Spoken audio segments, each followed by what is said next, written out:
Hello FNAF fans and welcome back to another FAZBEAR FRIGHTS reading. Today we will be reading To Be Beautiful. What's that thing? It's still Into the Pit, but it's the same book but different story. There's like 3 stories in each of these. So we will be reading this as soon as I get like people on here. In the meantime, I'm gonna like take sips of my water.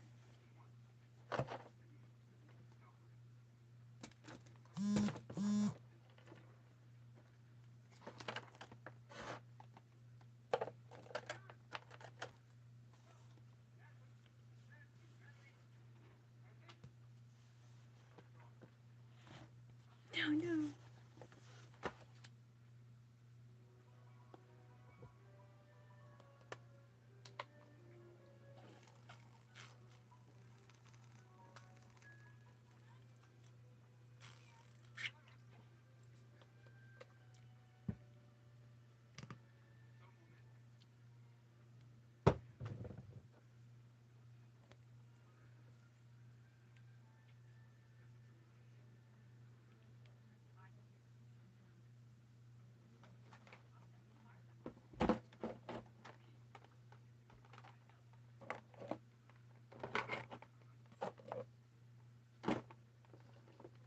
I'm cleaning off my desk. I was filming a lot today, so I have a lot of things on my desk. Like, when I say filming a lot, I mean, like, I filmed from maybe, 11?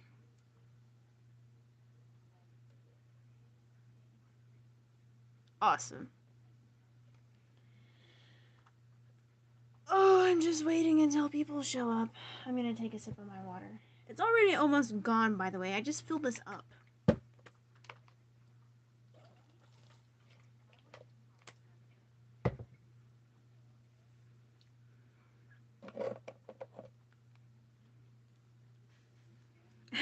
I gotta find some super glue because this guy's ear broke off. Like, my brother did it. He broke off his ear.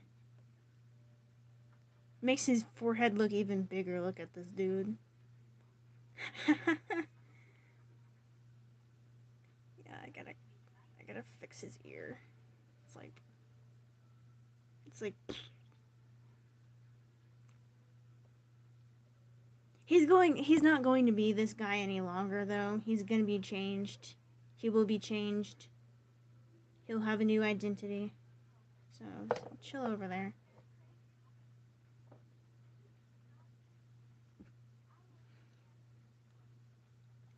Let me know what characters you want to see up here. If you want to see somebody different, let me know. But for now, I just got these 2 on here. They were just here. Foxy is holding the book open for us.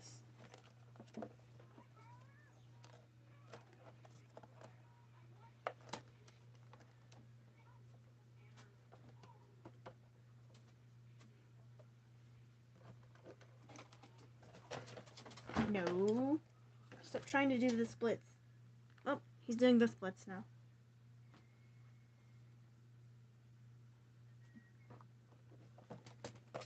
I'm trying to clean this off.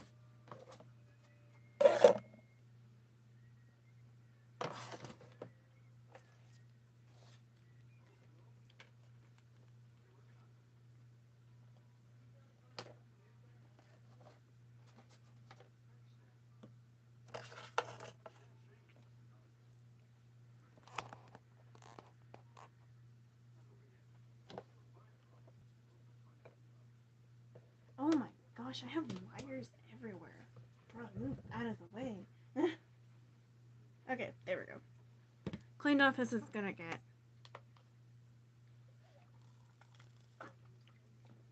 I will start reading in a bit.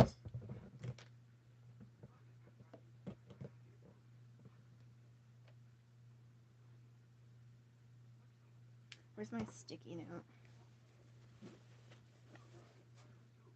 Bro, where's my sticky? Oh, there it is.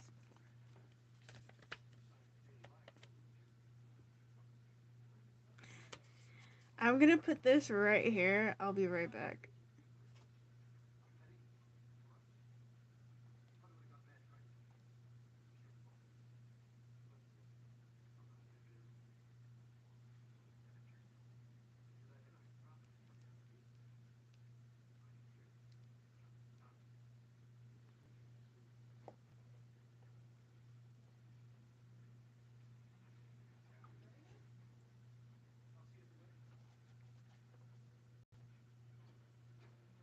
Alright, can you guys see this? Comment yes if you can see this. Somebody? Anybody?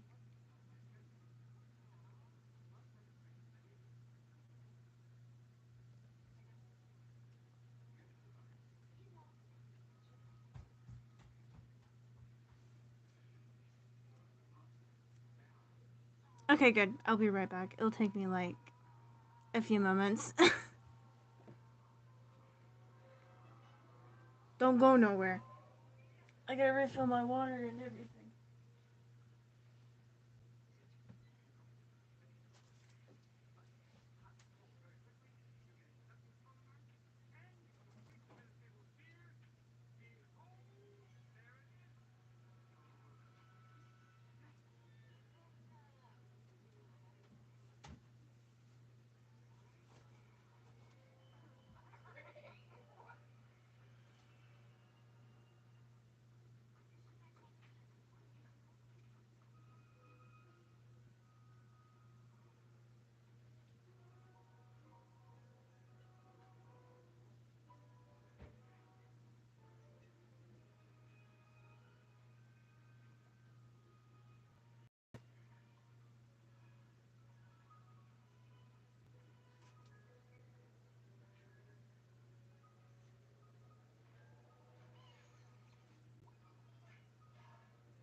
Alright, I'm back.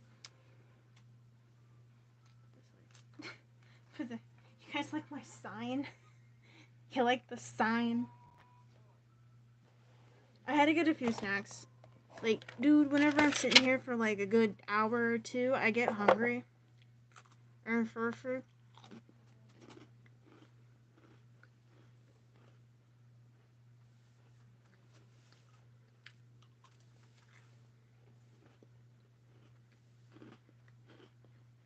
Alright, I'm gonna go ahead and start reading. Okay. There we go. By the way, comment down below, who's your favorite spring character out of the Spring Diner? I know it's not out yet, but like, I know it's not out yet, but, who's your favorite?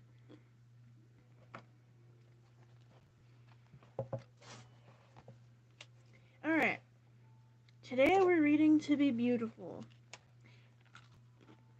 Hold on, let me finish my Oreo.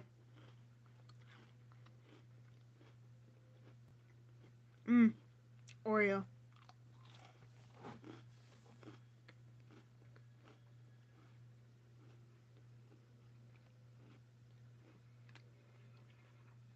Okay.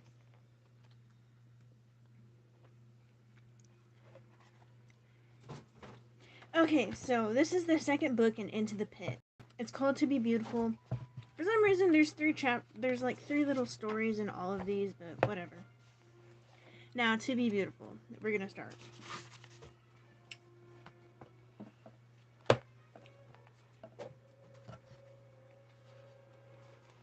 You guys probably can't see those, but flat and fat. Those were the 2 words that Sarah thought of when she looked in the mirror, which she did a lot.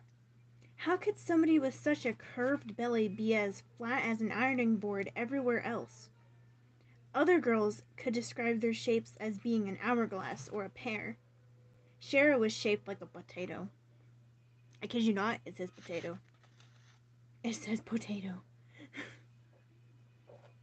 Looking at her looking at her bulbous nose, her prominent ears, and how all her parts seemed stuck onto her body at random, she was reminded of the Mrs. Mix and Match doll she had when she was a kid. The one with different eyes, ears, nose, and mouth, and other body parts you could stick onto her and make her look as hilarious as you wanted. And so that was the nickname she came up with for herself, Mrs. Mix and Match.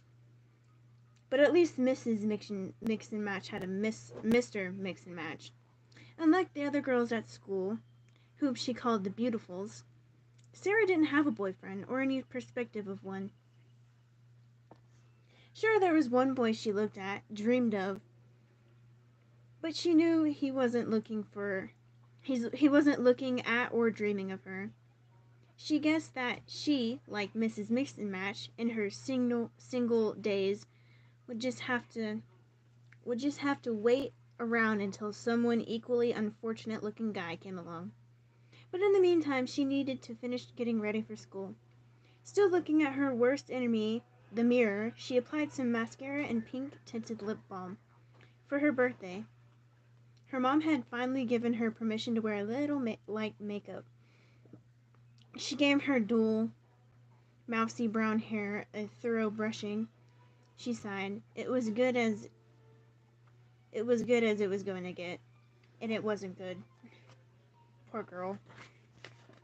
Like, imagine being a middle school girl. Imagine.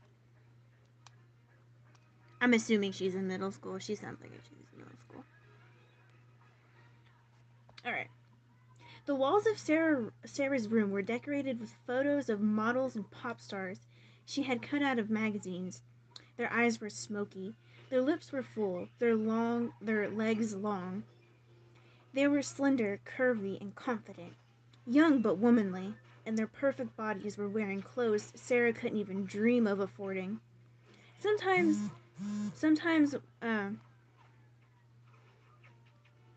bro, what is going on in the chat? You keep distracting me, fool. Okay, where was I? Sarah couldn't dream of affording. Sometimes, when she was getting ready in the morning, she felt as if one of these goddesses of beauty were looking down at her with disappointment. Oh, they seemed to say, "Is that what you're wearing?" Or, "No hope of a modeling career for you, sweetheart." Still, she liked having the goddesses there. If she couldn't see beauty when she looked in the mirror, at least she could see it when she looked on the walls. In the kitchen, her mom was dressed for work in a long floral print dress, her salt and pepper, long hair loose down her back. Her mom never wore makeup or did anything special with her hair. She had a tendency to put on weight around her hips. Still, Sarah had to admit that her mom had natural prettiness she herself lacked. Maybe it skips a generation, Sarah thought. "Hey, Cupcake," Mom said. "I picked up some bagels. I got that kind you like with all the seeds. You want me to pop one in the toaster for you?" "No, I'll just have a yogurt," Sarah said, though her mouth watered at the thought of a toasty everything bagel, slathered in cream cheese. "I don't need all those carbs." Mom rolled her eyes. Those little yogurt cups you live on have just 90 calories in them. It's a wonder you don't pass out from hunger in school." She took a big bite of the bagel she had fixed herself. She had put the top and the bottom together, sandwich style, and cream cheese switched out when she chomped it.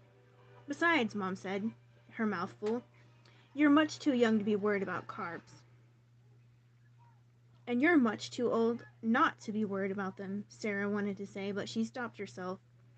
Instead, she said, "A yogurt and a bottle of water will be plenty to hold me over until lunchtime." "Suit yourself," Mom said. "But I'm telling you, this bagel is delicious." Okay, I'm going to pause right here and I'm going to take a take a drink real quick. We haven't even been reading for like 10 minutes and I'm already thirsty. Oh my goodness. I'm gonna check the chat. What are you guys doing?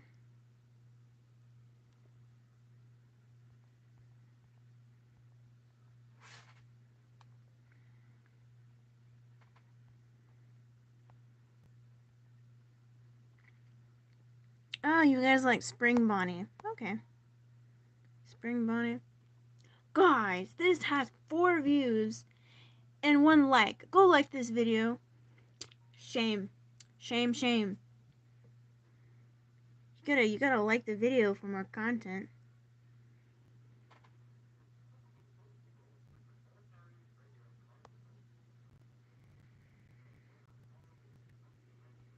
Okay. Back to reading. Okay. We're on this part. Unlike most mornings, Sarah usually made it to the school bus in time, so she didn't have to walk. She sat by herself and watched YouTube makeup tutorials on her phone. Maybe on her next birthday, her mom would let her wear more than mascara and BB cream and tinted lip balm. She could get what she needed to do some real contouring, to make her cheekbones look more pronounced and her nose less bulbous. Getting her brows done professionally would also really help. Right now, she and her tweezers were fighting a daily battle against a unibrow. Before first period, as she got her science book out of her locker, she saw them. They strutted down the hallway like supermodels down a runway show, and everybody stopped what they were doing to watch them. Linda, Jillian, Tabitha, and Emma. They were cheerleaders. They were royalty. They were stars. They were who every girl in the school wanted to be, and who every boy in the school wanted to be with. They were the beautifuls.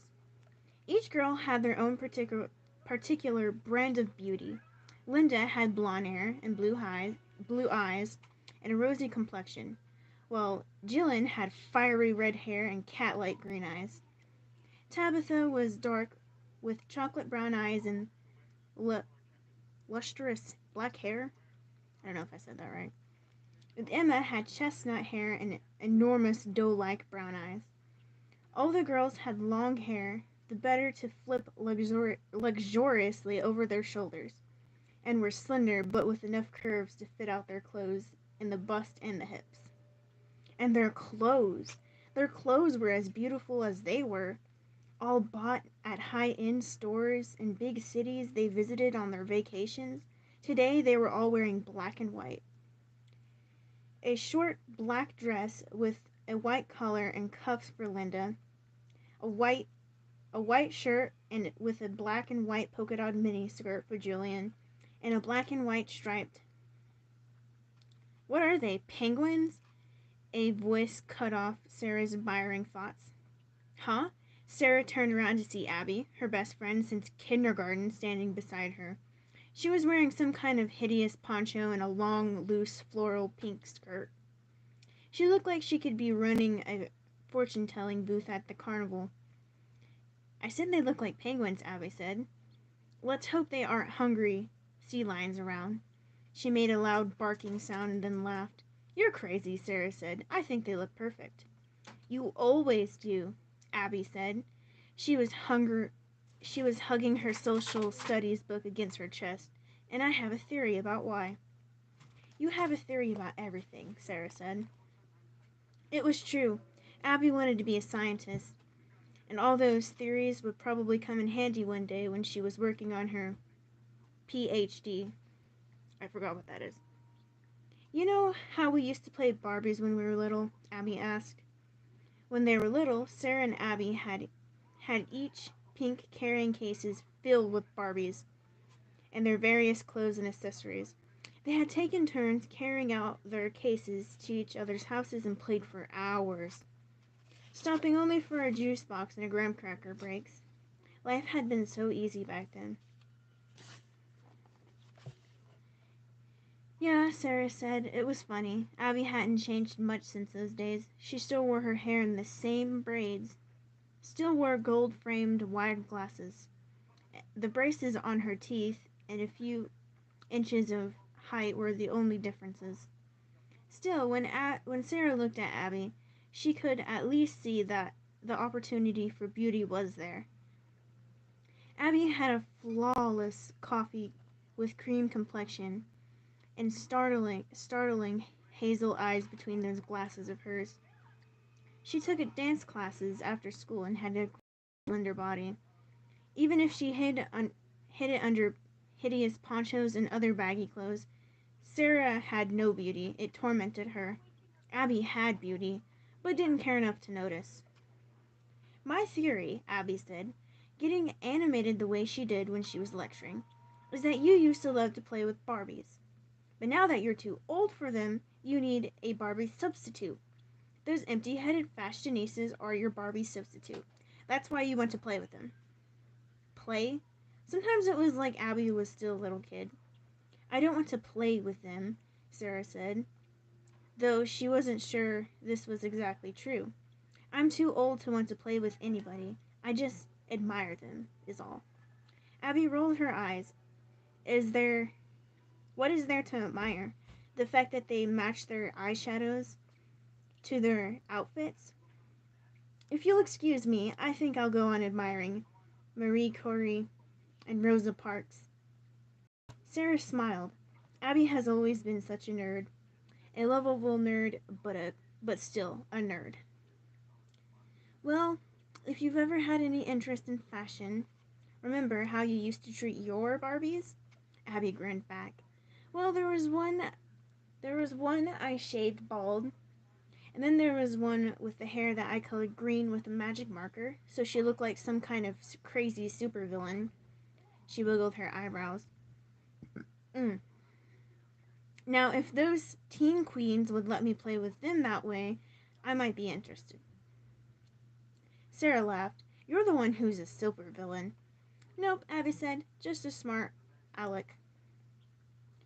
Which is why I'm more fun than those cheerleaders. Abby gave a little wave and then hurried off to class.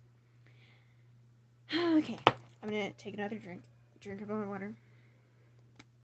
Also, I do remember I do remember playing with Barbies like that though, like cutting their hair, coloring them. Like I used to try and make clothes for them. It was not good.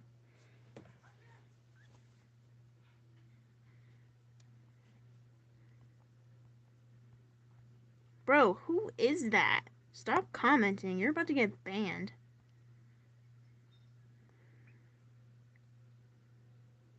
Move this bowl.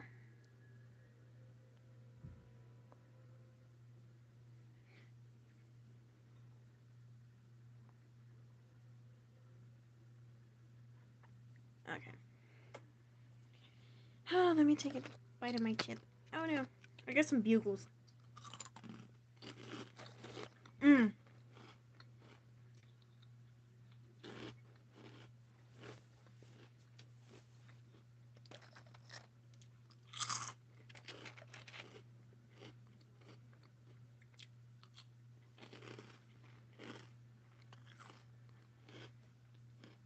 Mmm. Okay. Hold on, I gotta take. Hold on, I'll get back to the story.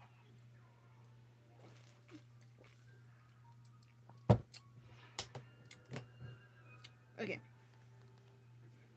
Okay, so now we're at this part. At lunch, Sarah sat across from Abby. It was Friday, which was pizza day, and on Abby's tray was one of the school's regular rectangular pizza slices, a cup of fruit cocktail, and a carton of milk. School pizza wasn't the best, but it was still pizza, so it was pretty good.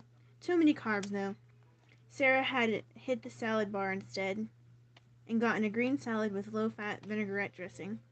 She liked ranch a lot better than vinaigrette, but ranch added too many calories.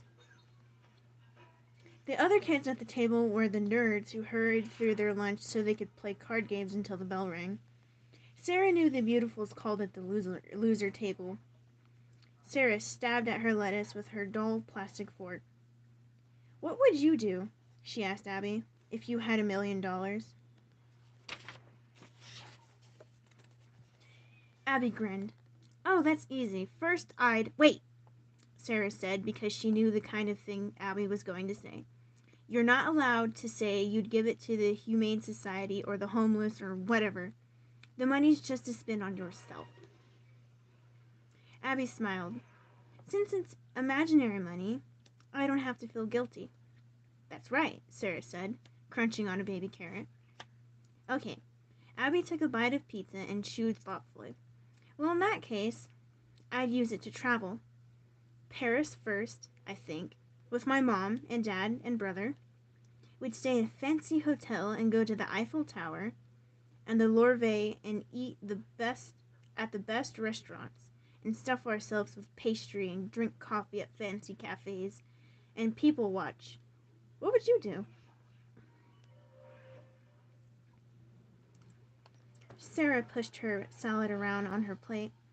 "Well, I'd definitely get my teeth professionally whitened, and I'd go to one of those high-end salons and get my hair cut and colored blonde, but realistic looking blonde.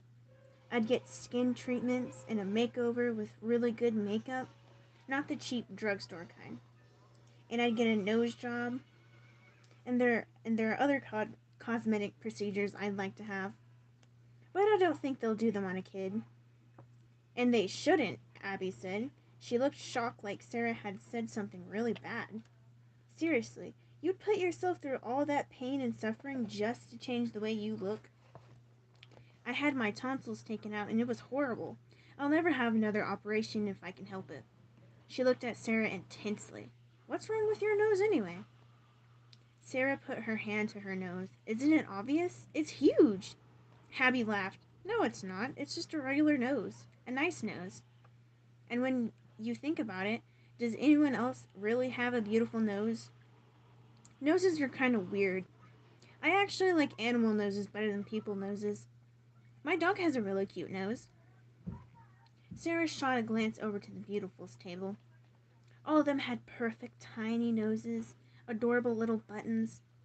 Not a potato nose in the bunch. Abby looked over to the table where Sarah was looking. "Oh, the penguins again."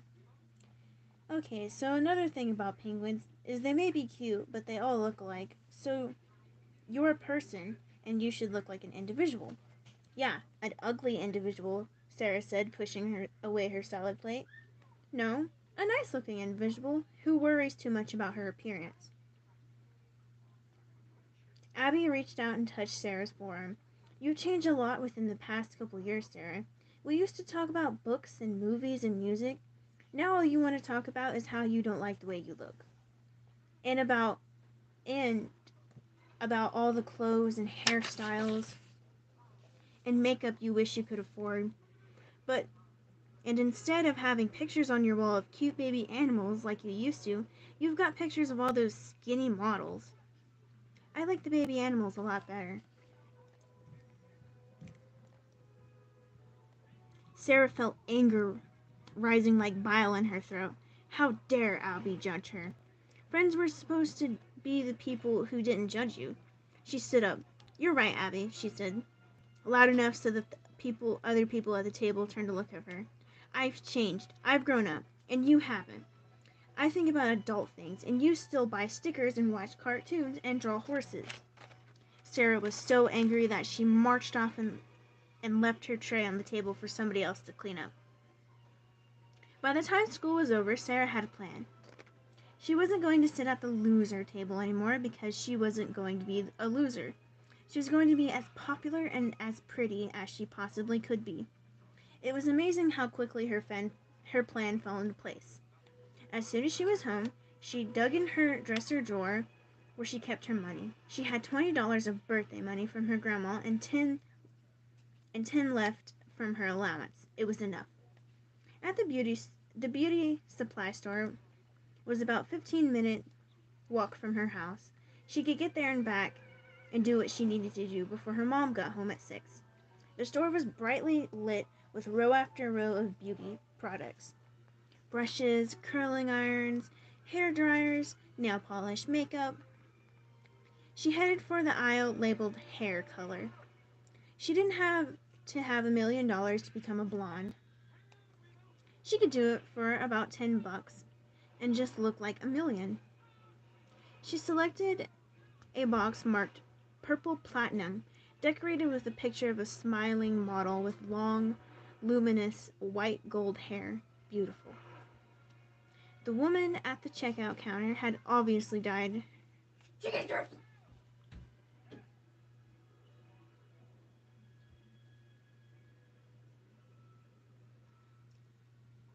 The woman at the checkout counter had obviously dyed bright red hair and false eyelashes that made her resemble a giraffe.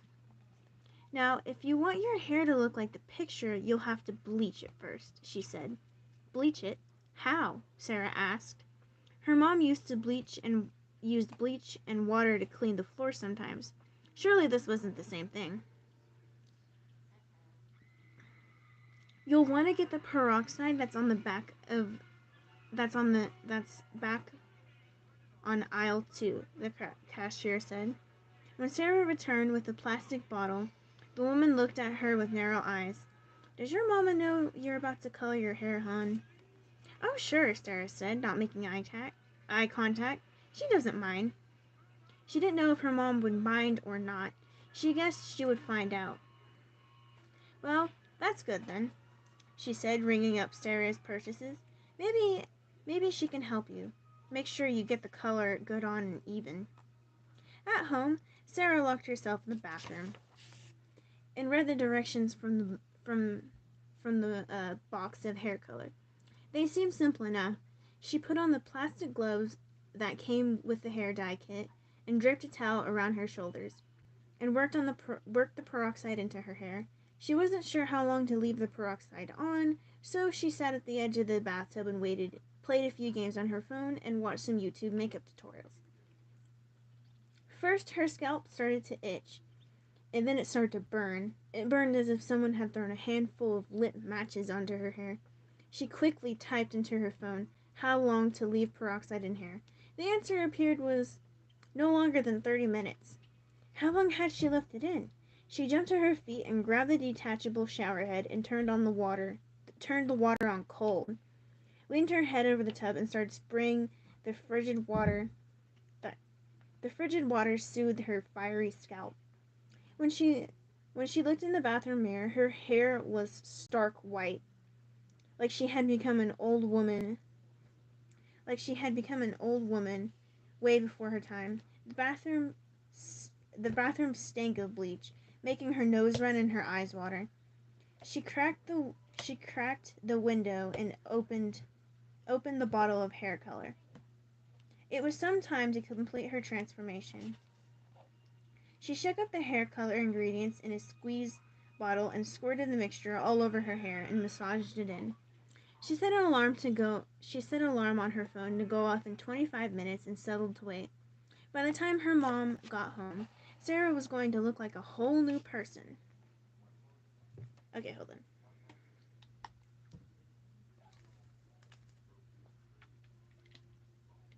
on. Okay, I had to get a drink real quick.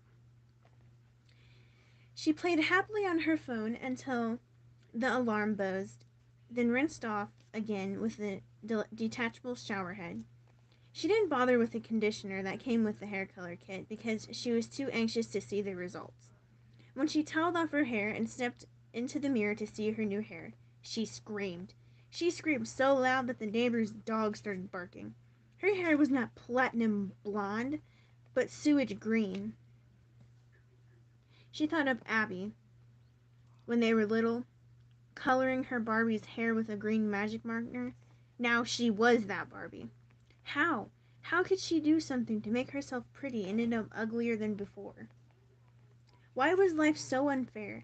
She ran to her room and flung herself on her bed and cried. She must have cried to herself into a miserable sleep because the next thing she knew, her mom was sitting on the edge of the bed saying, "What happened here?"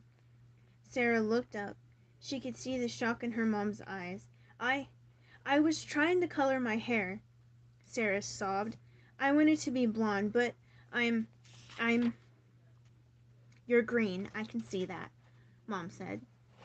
Well, I would say there would be consequences from you coloring your hair without my permission. I think you're I think you're already experiencing one of those. You're going to clean up the bathroom though. But for right now, we need to see what we can do to make you look less like a Martian. She touched Sarah's hair. Oof, it feels like straw. Listen, put on your shoes. The hair salon at the mall should still be open. Maybe they can fix this. Sarah put on her shoes and stuffed her moss colored hair in under a baseball cap. When they got to the salon, Sarah yanked off the cap and the stylist gasped. Well, it's a good thing you called me. Nine Well, it's a good thing you called 911. This is definitely a hair emergency. An hour and a half later, Sarah was back to having brown hair, and now a few inches shorter because the stylist had to cut off the damaged ends. Well, Mom said once they were back in the car on the way home, that was a big chunk on my paycheck. I probably shouldn't have let you. Probably should have just let you go to school with green hair. It would have served you right. Sarah returned. Oh, hold on. I gotta take a drink of water again. Is anyone still there? Hello? Chat? Where you at, chat? You enjoying this story so far? Oh, man, I flung water in my face. You enjoying the story so far? Okay.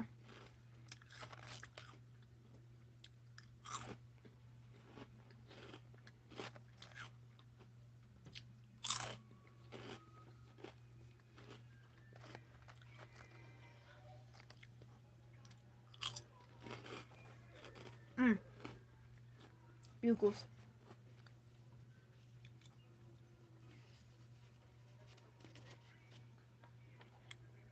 Okay. Sarah returned to school not in a blaze of platinum blonde glory, but as her usual mousy brown self. Still, when lunchtime rolled around, she resolved that, even without blonde hair, she wasn't going to sit at the loser table.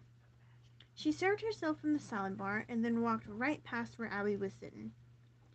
She didn't need Abby to criticize her today. A knot formed in her stomach as she approached the beautiful's table. They must have decided today was jeans day because they were all wearing cute skinny jeans with fitted jewel-colored tops, matching slip-on canvas shoes. Sarah sat down at the opposite end of the table, far enough away that she didn't seem to be intruding, but close enough that they could include her if they wanted. She waited a few minutes, expecting one of them to tell her to go away, but nobody did. She was relieved and hopeful, but then she realized that none of them even seemed to see her. They just kept right on with her conversation like she was invisible. She did not say that. Oh, yes, she did. No, yes. And then what did he say? Sarah pushed her salad around on her plate and tried to follow the conversation. She had no idea who they were talking about, and she certainly wasn't going to ask them. Probably because they wouldn't hear her if she said something. If they couldn't see her, they probably couldn't hear her either. She felt like a ghost.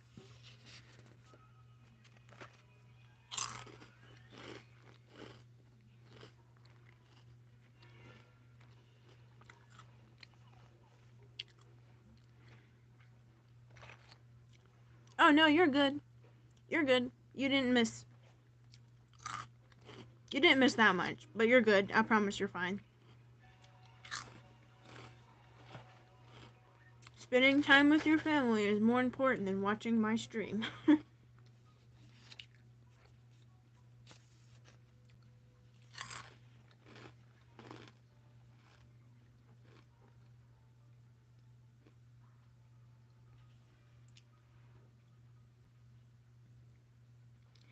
Okay. So we got into the part where she's sitting at the cool kids table, but she doesn't feel like anyone sees her. She picked up her tray and headed towards the trash can. Despite to get out of the cafeteria, desperate to get out of the whole school, really. There were still 7th and 8th hour periods to suffer through, boring social studies and stupid math. Lost in her suffering, she bumped right into a tall boy, dumping the remains of her salad on his crisp white shirt. She looked up into the ocean blue eyes of Mason Blair, the most perfect guy in school, the guy she always hoped might notice her. "Hey, watch where you're going," he said, picking a cucumber slice off his expensive designer shirt. The vinaigrette-covered vegetable had left a perfect oily circle in the middle of his chest. "Sorry," she squeaked, then threw the rest of her salad, what Mason wasn't wearing, into the trash can and half ran out of the cafeteria. What a nightmare. She wanted Mason to notice her, but not this way. Not as the ugly, clumsy girl with fried, frizzy brown hair who gave who gave a new meaning to the world's tossed salad. Why did everything have to go wrong for her? The Beautifuls never did anything stupid or clumsy, never humiliated themselves in front of a cute boy. Their beauty was like a suit of armor that protected them from life's pain and embarrassment. When the school day finally dragged to an end, Sarah decided to walk home instead of taking the bus. Given how her day had been, she didn't feel like she could take the risk of being with a big group of kids anyway. It would just be an inviting disaster. She walked alone, telling herself she might as well get used to the solitude. She was going to always be alone. She passed the brown cow, the ice cream stand where the Beautifuls went with their boyfriends after school, laughing as they sat together at picnic tables, sharing milkshakes or sundaes, and of course the Beautifuls would scarf all the ice cream they wanted and not gain 1 ounce. Life was so unfair.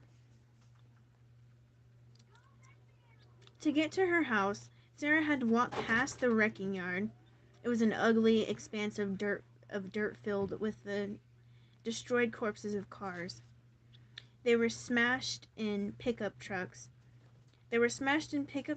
squashed SUVs, and vehicles that had been reduced to nothing more than rusted heaps of junk. She was sure none of the Beautifuls had to pass by a place so hideous on their way home. Even though the junkyard was horrible, or maybe because it was so horrible she couldn't stop looking at it when she passed by. She was like a passing driver gawking at an accident on the side of the road. The car nearest the fence definitely fit into the heap of junk category. It was one of those big old sedans that only elderly people still drove. The kind of car Sarah's mom called a land yacht. This yacht had seen better days. It had been once light blue, but now it was mostly rusty orange-brown. In some places the rust had eaten all the way through the metal, and the car's body was so battered it looked like it had been attacked by an angry mob wielding baseball bats. Then she saw the arm. A thin, delicate arm was sticking out of the trunk of the car, its little white hand with fingers outstretched as if it was waving hello, or waving for help, like someone who was drowning. Sarah burned with curiosity. Was that the hand? What was the hand attached to? The gate was unlocked. Nobody seemed to be watching. After looking around to make sure no one was nearby, she stepped inside the wrecking yard. She approached the old sedan and touched the arm. Then the hand. It was metal, from the feel of it. She found the handle on the trunk and pulled it, but the lever wouldn't bulge. The car was so dented and battered that the trunk wouldn't open and close properly anymore. Sarah thought of the story a teacher had read to her class once in elementary about King Arthur pulling a sword from a stone when nobody else could. Could she pull this doll, or whatever it was, from this wrecked vehicle? She looked around until she found a strong, flat piece of metal that could maybe work as a substitute crowbar. Sarah braced her foot against the car's crumpled bumper, slid the metal inside the trunk door, and pried upward. The first time she tried, it didn't give at all, but the second time it flipped open and threw her off balance. She fell backward and landed on her butt in the dirt. She stood up to inspect the owner of the hand that had been sticking out of the trunk. Was it a discarded doll, outgrown by some little girl and tossed in the trash to end up in the dump? The thought made Sarah sad. Sarah pulled the doll from the trunk and stood it up on its feet. Though once she looked at it, she wasn't sure doll was the right word to describe it. It was a few inches taller than Sarah herself. It was jointed so that its limbs and waist looked movable. Was it some kind of marionette? A robot? Whatever it was beautiful. It had wide, green, long, lashed eyes, pink Cupid's bow lips, and pink circles on its cheek. Its face was painted like a clown's, but a pretty clown. Its red hair was pulled up into twin pigtails. The top of its head and its body was sleek and silver, with a long neck, and a skinny waist with a rounded bust and hips. Its arms and legs were slender. Its legs and arms were long and slender and elegant. It looked like a robotic version of the gorgeous supermodels those pictures hung on the wall of Sarah's room. Grip, I can't read, guys.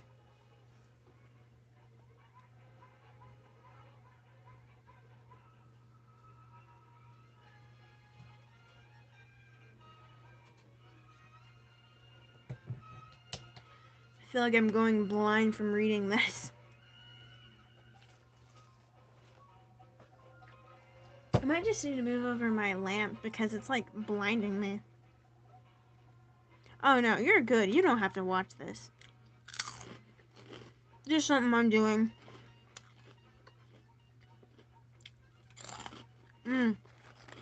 Okay.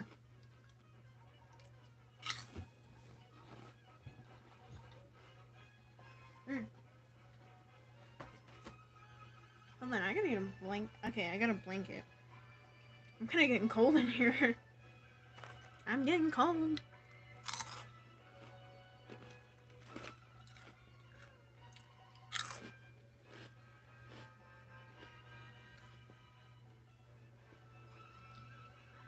Okay. Back to the story.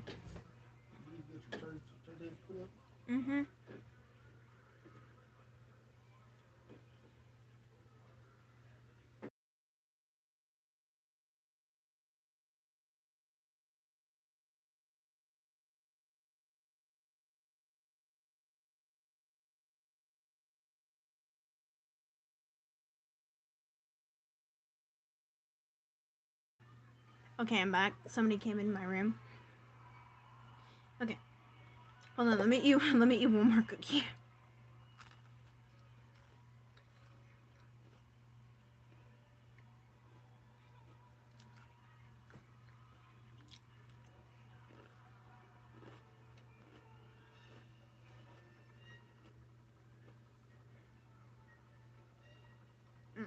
Okay. Hold on, I gotta drink. I gotta wash down that cookie. Okay.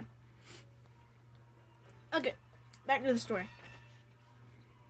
Where had it come from?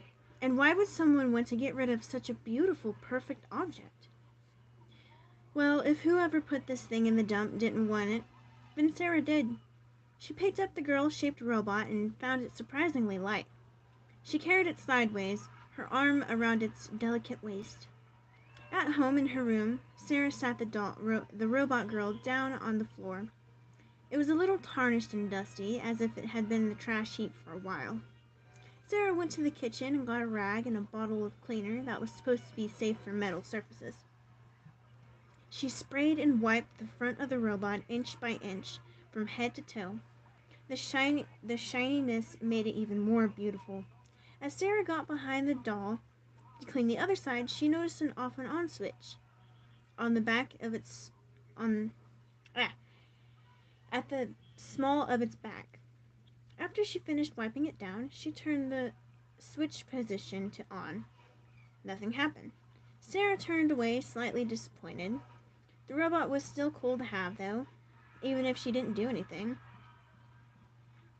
But then a rattling sound made Sarah turn back around. The robot was shaking all over, like it was either going to rev up or break down entirely. Then it went still. Sarah resigned herself once more for the idea that the robot wasn't going to do anything. Until it did. The robot's waist pivoted, making its upper body move. It slowly raised its arms and then put them down. Its head turned to face Sarah, seeming to look at her with its big green eyes.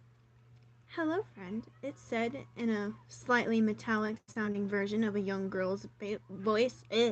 Voice? I can't speak.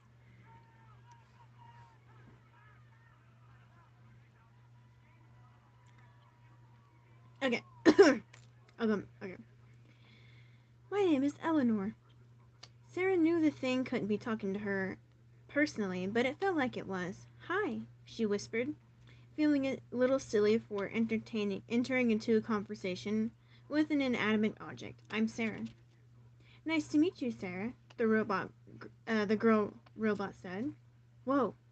Had it said her name back to her?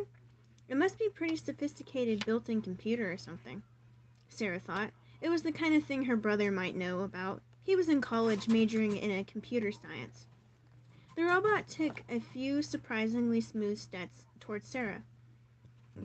"Thank you for rescuing me, Sarah."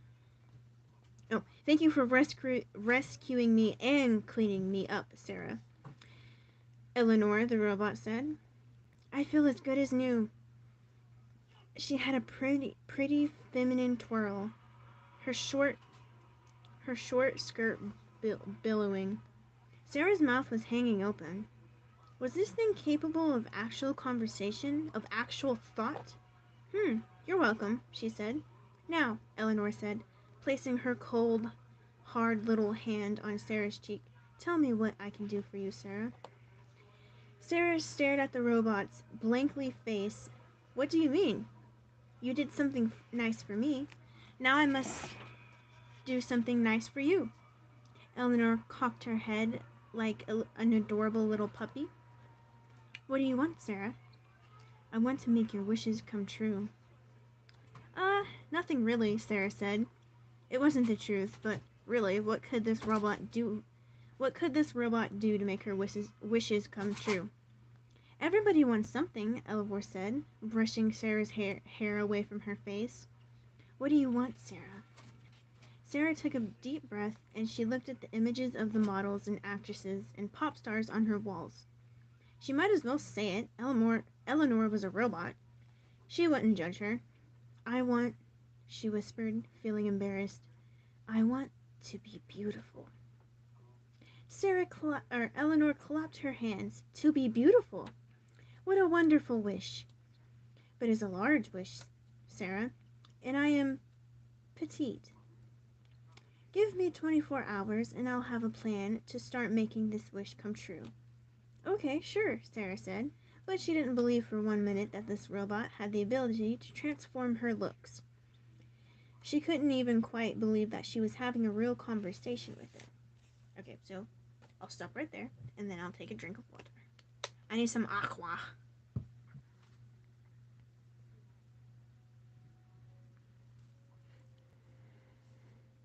"Oh, hello, person. I did not see you. I am sorry." Okay, so I am reading To Be Beautiful. It's a FNAF book. So basically what happened was this little girl is wanting to be pretty and stuff, and she's obsessed with it. She's obsessed with wanting to be beautiful and everything, and her best friend was kind of judging her for it. So she got mad, and then she tried to go sit with these people she calls the beautifuls. She was trying to sit at them, and then she'd feel like she didn't belong there. So she ran home. Well, she didn't run home. She ran out of the cafeteria, suffered through school the rest of the school day, and then she went on her way home. She found a robot, and the robot's kind of creeping her out a little bit. But she's keeping it because she thinks it's pretty.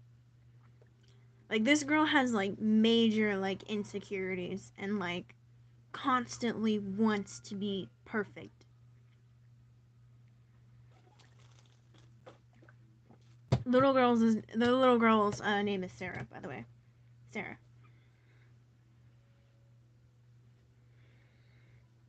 I gotta eat a cookie, guys. I eat a cookie. By the way, what's you guys' favorite cookie? You've got a favorite type of cookie?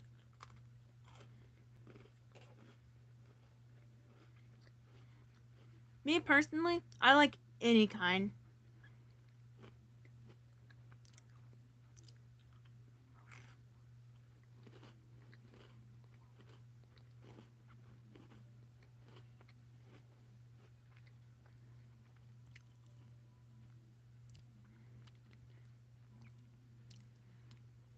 I've been enjoying your content recently.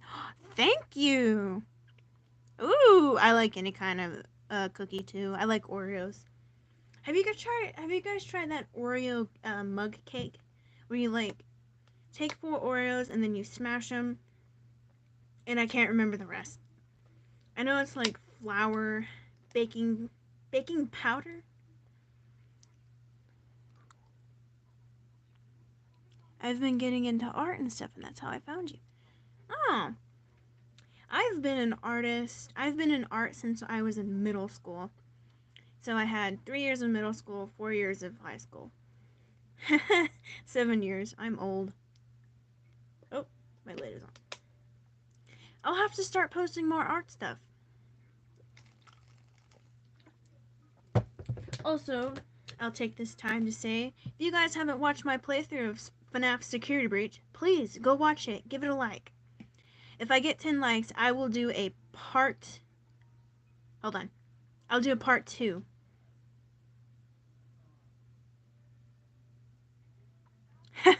I'm new on FNAF stuff, and you could probably fill me in on a lot of it. I'm kind of new. Like, I'm not new on FNAF stuff, but, like, the story still confuses me. All I know is that, kids died. Kids die. William Afton. William Afton killed kids. They possessed robots. He killed, his best friend's daughter. He killed his best friend's daughter. There's like 10 games. Help Wanted 2. Pretty fun. Security Breach. Security Breach, makes me want to scream and rage because, Security Breach. What's you guys' favorite FNAF game? Well, I'm taking a break from reading that. It's like, it's making my eyes go blind. It's gonna take about 5 minutes. My feet are falling asleep. Anybody, what is your favorite FNAF game? You beat any game.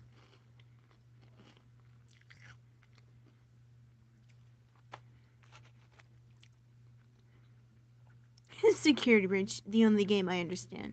So that one. Felt that.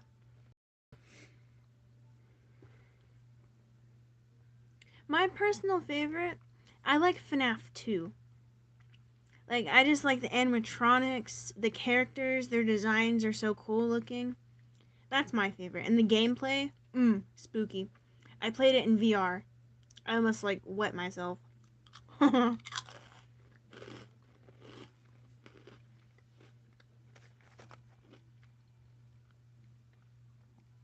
Yes, it is my main OC. My name is Rumblecloud. Lioness. Lioness is, like, my last name. It's like Rumblecloud and then Lioness. It's similar to, like, Mary Ann. That's how I picture the Rumble Cloud being, but there's no dashes.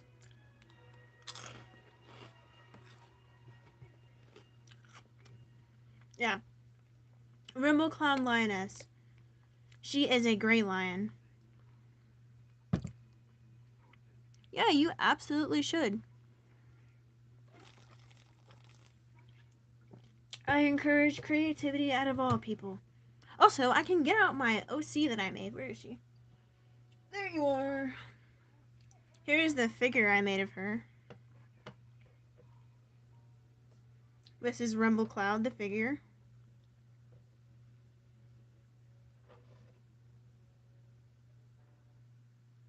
What the? There's like a fuzzy on her. Why did you have a fuzzy on you? Your drawings are so sick. Thank you! I should start posting, like, I have some art that I made, but I haven't posted it. I use it for, like, my art class and stuff. Yeah, but this is Rumble Cloud. This is my,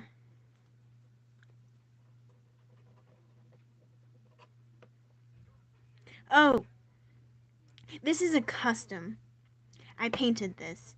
You're talking about Freddy. I know who you're talking about. Freddy FAZBEAR. Or.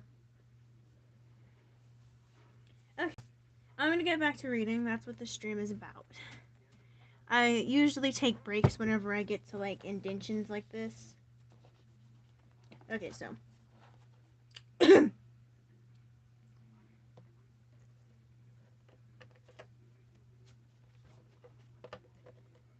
There. You cannot, nobody can see that. Hold that. Okay. When Sarah woke up the next morning, Eleanor was standing in the corner as still and lifeless as the other decorative objects in Sarah's room, no more alive than the stuffed Freddy Fazbear she'd had on her bed since she was 6. Freddy Fazbear? Maybe the conversation with Eleanor had just been a particularly vivid dream. That afternoon, when Sarah got home from school, Eleanor pivoted her waist and raised and lowered her arms and moved smoothly towards Sarah. "I made you something, Sarah," she said. Eleanor put her hands behind her back and produced a necklace. It was a chunky silver chain with a large cartoonish silver heart pendant dangling from it. It was unusual, pretty. "You made this for me?" Sarah said. "I did," said Eleanor. "I want you to make me a promise. I want you to put this necklace on and never, ever take it off. Do you promise you'll keep it always? Do you promise you'll keep it on always?" "I promise," Sarah said. "Thank you for making it for me. It's beautiful. And you will be beautiful too," Eleanor said. "Since your wish is so big, Sarah, I can only grant it little at a time. But if you wear this necklace and keep it on each morning, you'll wake up. You'll be a little more beautiful than the day before." Eleanor held out a necklace.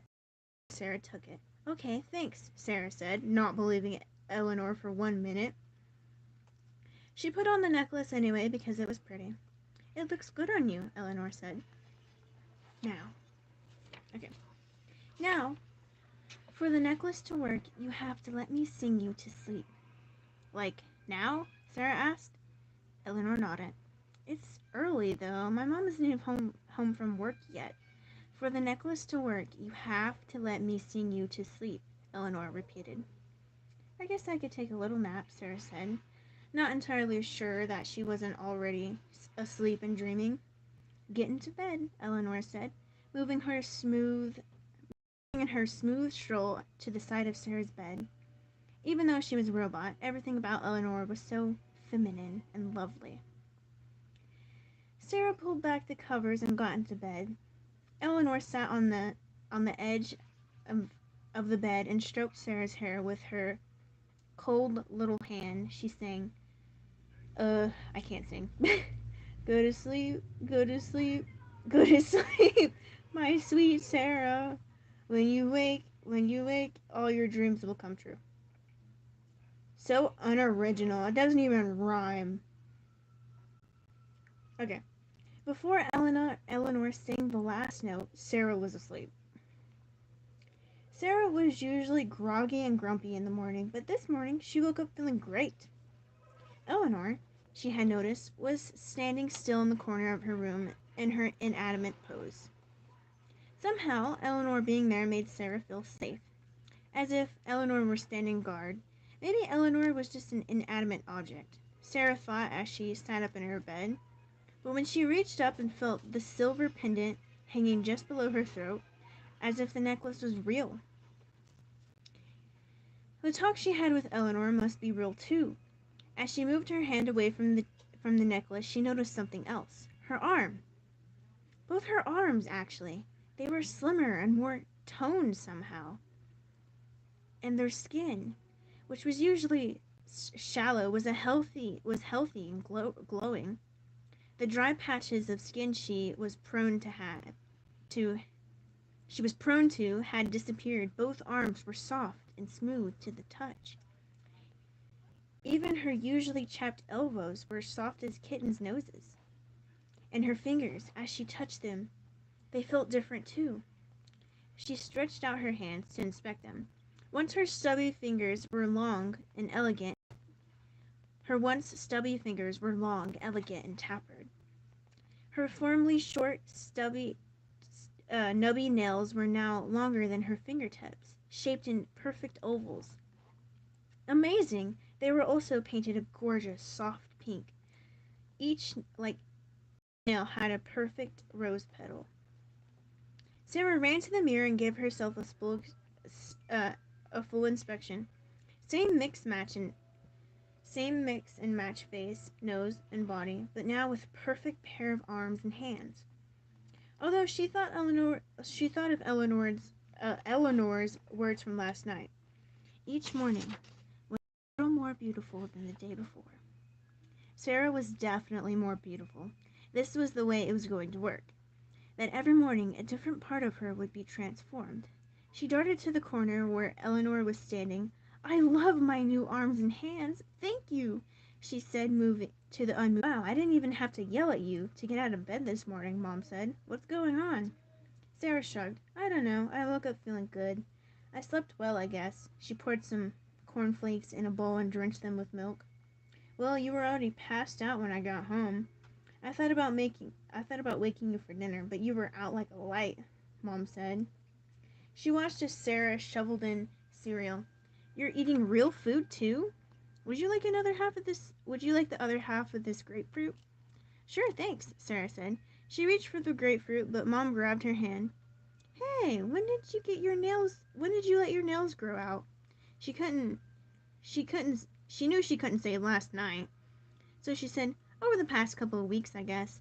"Well, they look fantastic," Mom said, giving her a hand to squeeze before she let go.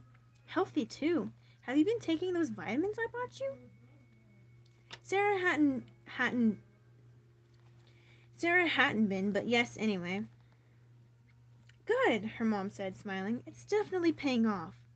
After breakfast, Sarah selected a pink shirt that complemented her nail color and took some extra time with her hair and makeup. At school, she felt a little less invisible. She was in the restroom washing her hands. Jillian, one of the beautifuls, came in. She checked her face and hair in the mirror and then glanced down at Sarah's hands. "Oh, I love that polish," she said. Sarah was so shocked she could barely manage to say thanks. Jillian flounced out of the restroom, no doubt to join her popular friends. But had she seen Sarah? Had she noticed Sarah? Had she liked at least one thing about her? Sarah smiled to herself for the rest of the day. Okay, I'm going to stop and then take a drink and then look at chat. I am thirsty, something fierce.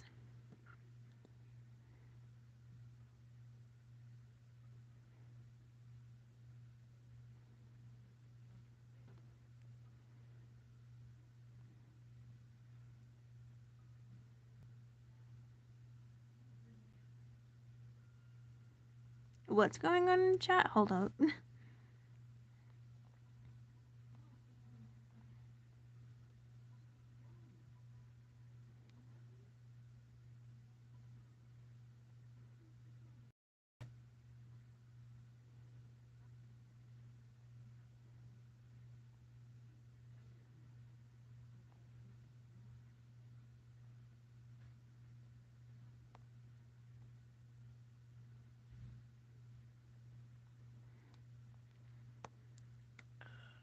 Ah. Okay, I'm gonna stretch. Ow. Oh, I love reading to people. Story time is like one of my favorites. I wish they did this at my elementary. I work at the after school beacon program there. Pretty good. I get paid for it. I wish they did that there, but they don't.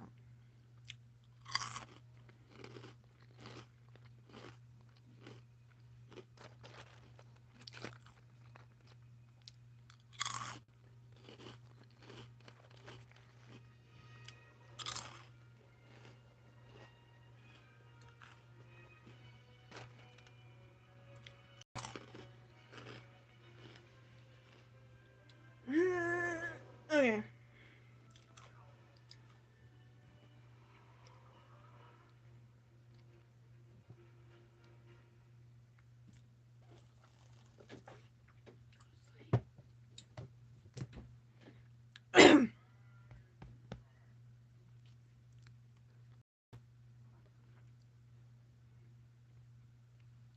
Okay.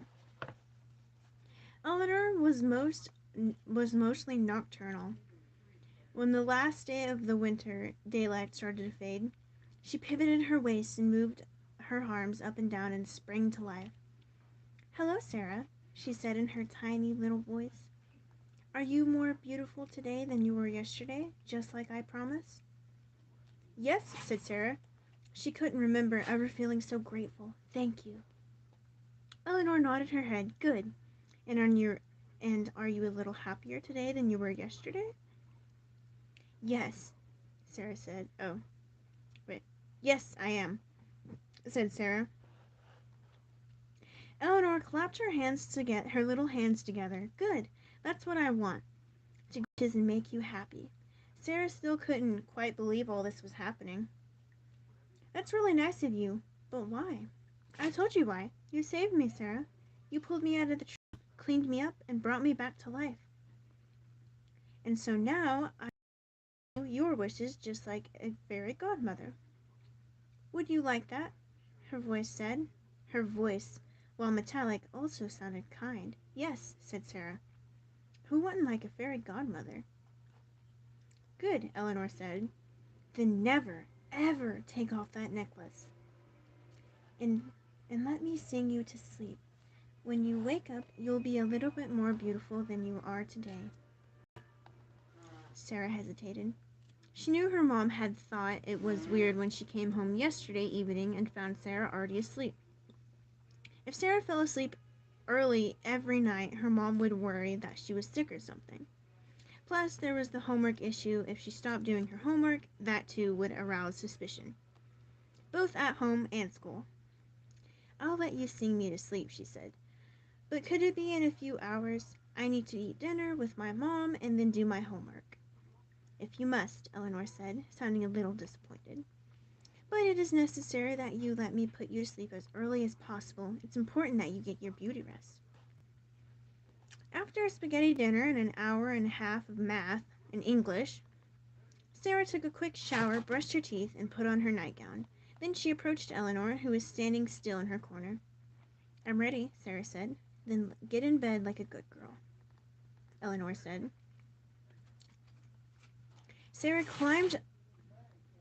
My rabbits are hopping around in the background.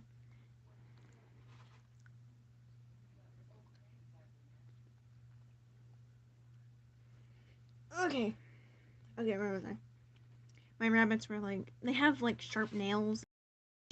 They're like hopping around back there, and their nails are like scratching. Noisy little creatures. Anyway, Sarah climbed under the covers, and Eleanor came to the bed with her rolling gait. I have no idea what that is. She sat on the edge of the bed and reached out, touched Sarah's heart-shaped pendant. "Remember to keep it on always, and never, ever take it off," Eleanor said. "I'll remember," Sarah said. Eleanor stroked Sarah's hair with her cold little hand and sang her lullaby. I can't sing, guys.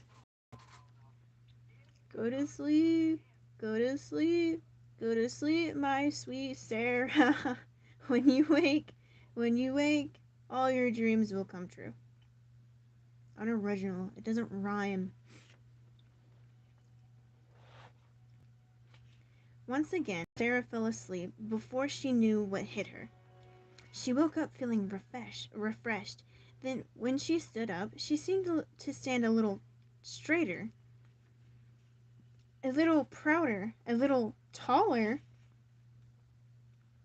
She ran to the mirror and pulled up her nightgown to expose her legs. They were magnificent. She was no longer stubby. She was no longer stubby Mrs. Mix and Match, with legless feet stuck onto her dumpy body. Her legs were long and shapely, with toned calves and dainty ankles, and model's legs. When she ran her hands over them, the skin was smooth and sleek. She looked down and noticed that the nails on her perfect, adorable toes were polished the same rosy pink as her fingers. Sarah usually wore jeans to school, the better to cover her stubby limbs, but today she was going to wear a dress. She ran to her closet and took out a lovely lavender dress her mom had bought for her last spring. She hadn't liked the way it looked on her then, but now it showed off her long, shapely arms and legs. She slipped on some ballet flats and admired her reflection in the mirror. She still didn't look exactly how she wanted to. That potato nose had to go, for one thing. But she was definitely making progress. She put on the little bit of makeup she was allowed to wear and brushed her hair and went out for breakfast. Mom was standing at the stove, stirring eggs in a pan. "Look at you! You're a knockout!" Mom looked her up and down, smiling. "Is it picture day or something?" "No," said Sarah, sitting at the table, pouring herself a glass of orange juice. "I just felt like making an effort today." "Is there something special you're taking for an effort?" Mom asked in a teasing tone. Sarah's mind wandered for a moment to Mason Blair, but then the image turned into her bumping into him and covering him with salad. "No, just for me, I guess." Mom smiled. "Well, that's really nice to hear. Hey, do you want some eggs?" Sarah felt a sudden ravenous hunger. "Sure," she said. Her mom dished up some scrambled eggs, scrambled eggs, and toast for each of them, and then sat down. "I don't know what it is," Mom said, "but for the past couple of days, you've just seemed so much more mature and easy to talk to." She sipped her coffee and looked thoughtful. Maybe you've just been going you'd just been going through an awkward stage in the last year or so, and you're starting to grow out of it." Sarah smiled. "Yes, I think that may be it. The awkward stage was my entire life before I met Eleanor," Sarah thought. At school, Sarah saw Abby in the hall and felt a pang of missing her. The two of them had so much history together, going back to the days of finger paint and Play-Doh. But Abby was stubborn. If Sarah waited for Abby to apologize to her, it might never happen. She walked up to Abby at her locker. "Hey," Sarah said. "Hey," Abby said, dug around in her locker and didn't make eye contact with her. "Listen," Sarah said. "I'm sorry I said those mean things to you the other day." Abby finally looked at her. "Hey, they weren't wrong. I still do like cartoons and stickers and horses." "Yeah, but there's nothing wrong with that. Stickers and horses and cartoons are nice, and you're nice. And I'm sorry." "Friends?" She held out her hand, and Abby laughed and hugged her instead. When Abby pulled away from the hug, she looked Sarah up and down. "Hey, have you gotten taller or something?" There was no way she can explain it. "No, I'm just working on having a better posture." "Well, you're definitely succeeding." Okay, I'll stop here for a moment.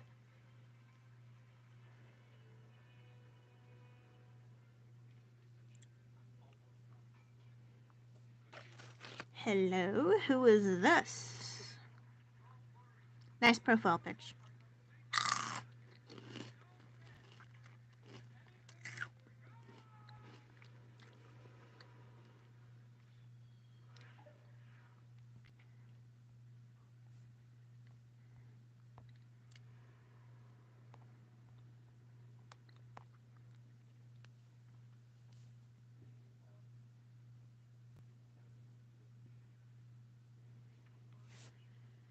Hello, what is your name? Wubber does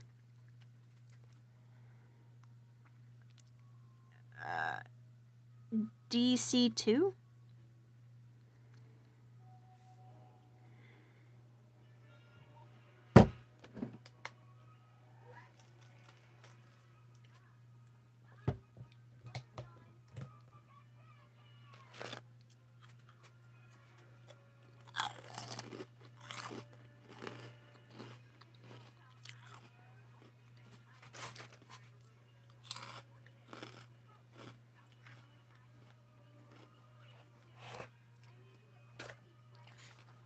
Okay.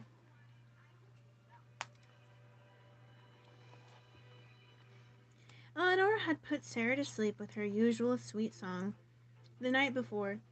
This morning, still lying in bed, she looked at her body to see if she could tell which parts had been an upgrade. To her surprise, the parts of her that had been soft and flabby were now tight and toned, and parts that had been flat and childish were now rounded and feminine. Sarah chose a fitted t-shirt and a denim miniskirt to wear to school. Her pitiful little training bra wouldn't hook anymore, so she made do with the sports bra that she wore for gym class. It was a tight fit. At breakfast, she asked her mom, Can we go shopping this weekend? Can we maybe go shopping this weekend? Well, I get paid on Friday. So a little shopping wouldn't be out of the question, Mom said, pouring herself some coffee. Anything in particular you're looking at? Sarah looked down at her chest and grinned sheepishly. Oh my gosh, I had a stroke. Oh, her mom said, sounding startled. Well, those certainly snuck up on me. Of course, we can buy you some bras that fit. She smiled and laughed and shook her head. I can't believe how fast you're growing up. Neither can I. It was true. It feels like it happens overnight, Mom said, because it does, Sarah thought. At school, Sarah could feel eyes on her, boys' eyes. For the first time, she felt noticed. She felt seen. It was dizzying, exciting. In the hall on the way to English, a trio of boys, cute boys, looked at her. Then she looked at one other and whispered something. Oh. Cute boys looked at her, then looked at one another and whispered something, then laughed. It wasn't a mean or a mocking laugh. Wondering what they said, Sarah looked back at them and bumped straight into, oh no, it couldn't be, not again, Mason Blair. Mason Blair. Her face flushing and braced herself for him to tell her to watch where she was going, again. But instead he smiled. He had really great teeth, straight and white. We have to stop bumping into each other like this, he said. Actually, I think it's me bumping into you, Sarah said. At least I wasn't carrying salad this time. Yeah, his smile was dazzling. That was really funny. Yeah, Sarah said, though it struck her as strange that he said the salad incident was funny now. When it happened, he seemed annoyed. Well, if you're going to keep running into me, at least I need to know your name. I just can't keep calling you Salad Girl. I'm Sarah, but you can call me Salad Girl if you want. Nice to meet you, Sarah. I'm Mason. I know. She should have kicked herself so much for playing it so cool. Okay, well, I'll see you around, Sarah the Salad Girl. He gave her one last flash of a smile. See you too, Sarah said. She continued her way to English, but all she could think about was that she just had a real human conversation with Mason Blair. Sarah sat down next to Abby in class. Mason Blair just talked to me, Sarah whispered. Like, talk to me. I'm not surprised, Abby whispered that. There's something about you lately. What do you mean? Abby crinkled her forehead the way she did when she was thinking hard. I don't know. I can't exactly put it into words. It's like you're glowing from the inside out. Sarah smiled. Yeah, that is what it's like, but really, it was the changes on the outside that were making her glow inside. And, okay, so.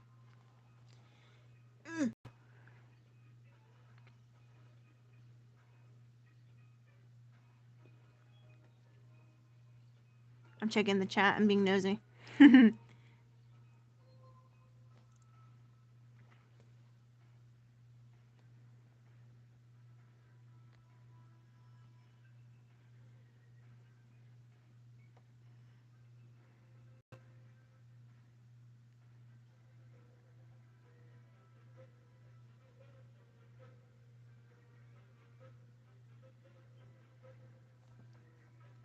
Honestly, I can kind of see her point of view because I was like the same way in middle school. Like I hated everything about myself. But I guess as I got older, I like slimmed out and I got like more feminine, I could say. But I still like doing girly stuff. I like painting my nails. I like doing my makeup. I like playing with my hair. Yes, I am a girl. a lot of people don't really know that. I don't know why. I guess they just Rumble Cloud. It's a dude. Nope, I'm a girl.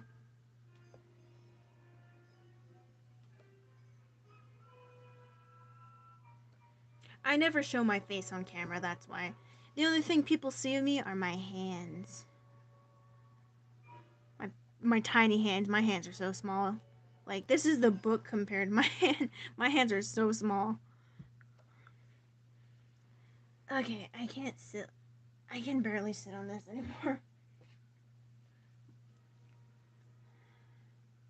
Hold on, I gotta replay my movie. I have pet rabbits, and they like to watch TV.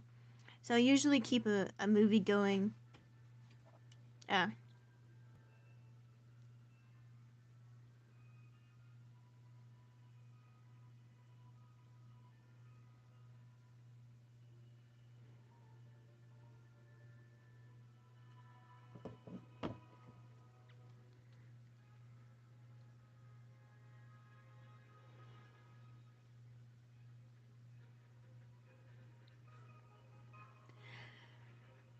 Honestly, I don't really mind that people misgender me. That's fine.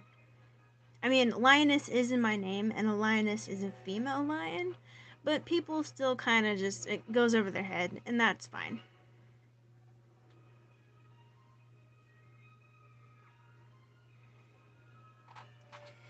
I don't really mind if people call me he or they or she. That's fine. This is fine.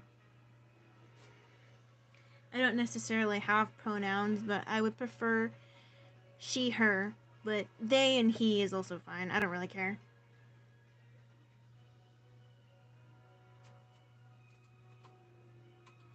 Oh, thank you. I don't know what color this is. They're like it's like a hold on, where's the I have the polish in my room. I don't know what color it is, but it's really pretty.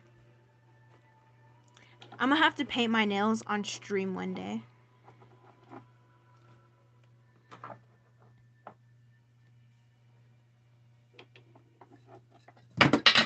Oh no, I dropped everything. I dropped some glass. Uh-oh. I do have these colors though. They're like gel colors. I do want to paint my nails on stream, so I might do that. I can't find that color at the moment. I'll have to look for it later. But I think it was called Summer Nights or something. It's like a metallic.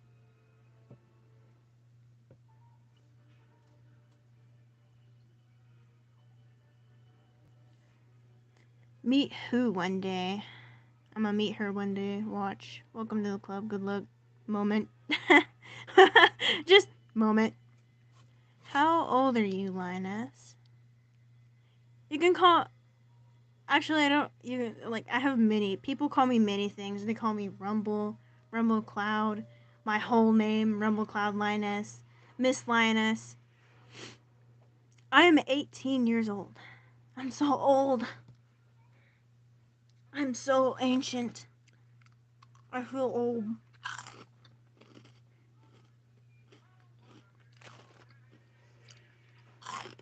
Old woman. Hey, wait a minute. I'm still a Gen Z.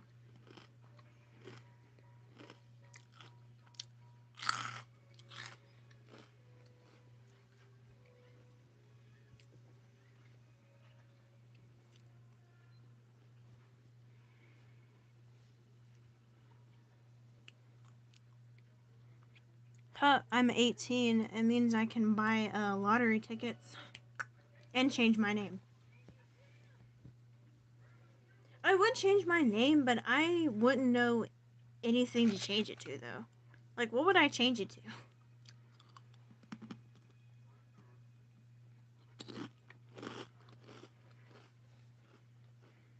Okay, back to the story. Hold on, wait, what is my phone at? I'm dying. We're dying, chat. We're dying. Spam skull emojis in the chat. Spam them. Spam them. We're close to death. Spam the skull emojis.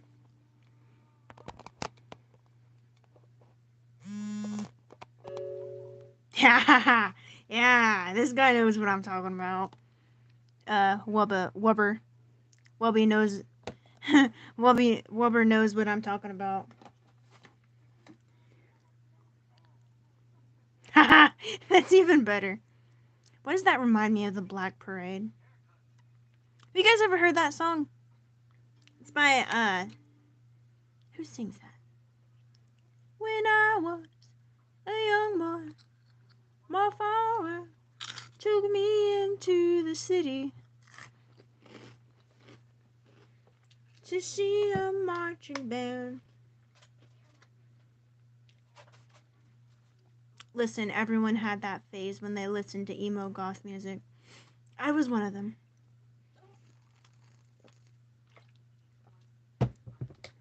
I don't think oh, My Chemical Romance. That's who sings that song. But yeah, I had a My Chemical Romance phase. I'm still kind of in it. Their song is just like, I listen to Mexican music. I like some of that stuff. I don't really know what I listen to. I just listen to whatever with tubas in it, guys. Okay. Back to the story. Do you guys want to continue or stop here? It's up to y'all. I'm giving you a choice. Stop here or continue now.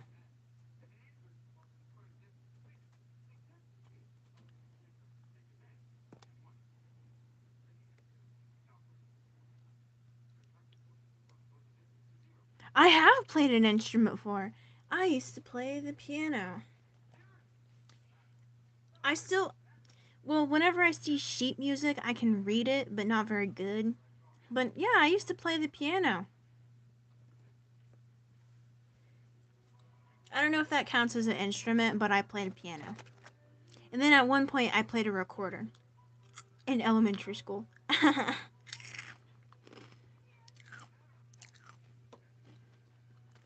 Nope.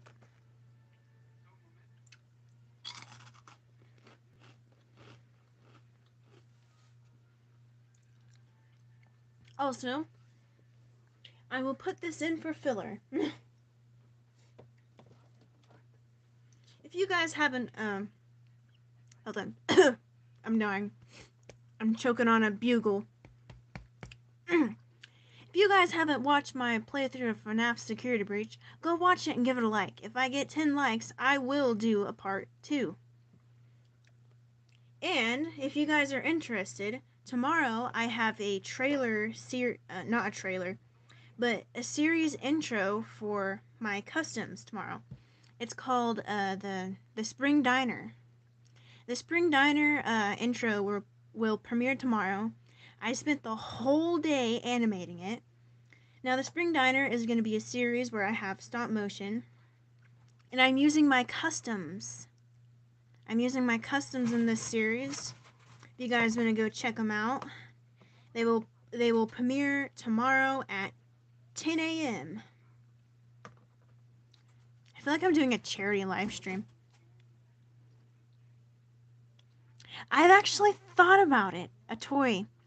I have toy, what's that one Freddy? Livewire Toy Freddy. I have him, and I'm going to make him into Toy Freddy.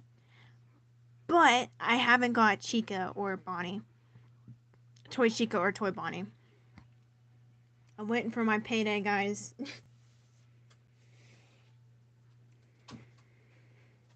I need to put up a fund me so you guys can like help me pay for the customs so I can make it. Yes, it's gonna Rumble bundle. But yes, it's gonna have voice acting. My lovely friends, my now hold on, let me show you the characters first. Let me show you the characters real quick. Now, I have my friend Tiger Fang voicing as the one, the only, Golden Freddy, or not Golden Freddy, Spring Freddy, but his name, they have nicknames in this series, so he will be voicing Fredbear, my friend Tiger Fang. Oh, let me get Foxy. Foxy, his leg is like faulty, it always breaks off. Now, I have my, another person voicing Spring Foxy, and, hold on. His name is Moneymaker 19, I think. Moneymaker 19 is voicing Spring Foxy. I am voicing Spring Chica. Of course you can. Are you I guess it doesn't matter what your gender is, but I do have a few new characters that will join in later on. You can voice whoever that person may be later on. But I do have a few more slots available. And Crimson Storm is voicing Spring Bonnie. Yeah. Yeah, he knows what I'm talking about. He's voicing. I have my finger on his little chat right now. Yeah, but Crimson Storm is voicing as Spring Bonnie. I'm voicing as Chica, my southern accent. Spring Foxy is being voiced by Moneymaker 19, and Fredbear is being voiced by Tiger Fang. Oh, you can't see them. They're over there chilling.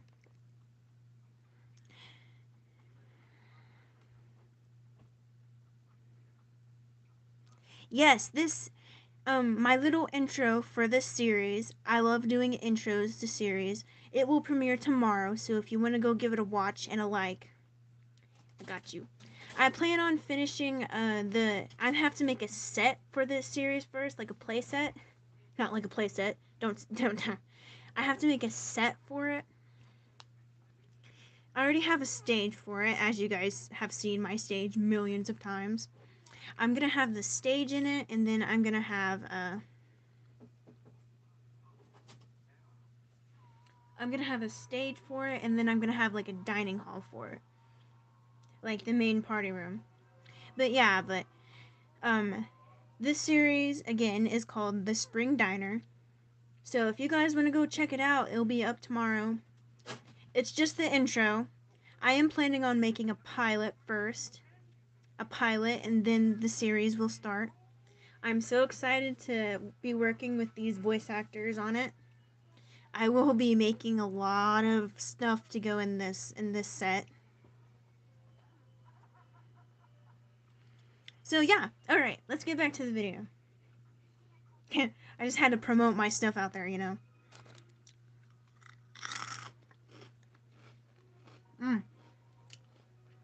Dang it. I forgot where I was at. Look what y'all made me do. You made me lose my train of thought. Chat. I am on Instagram. I don't know. Hold on. If you want to do voice lines, you can always, like, try out for them. I am considering, redoing the voice for Fredbear. I don't know if it quite fits him yet. I don't know if Fredbear has, like, his voice. I'm still kind of iffy about his voice. If you want to try out for Fredbear's, you can just upload it, record yourself saying it on YouTube, and then upload it to YouTube, and I'll have a look at it.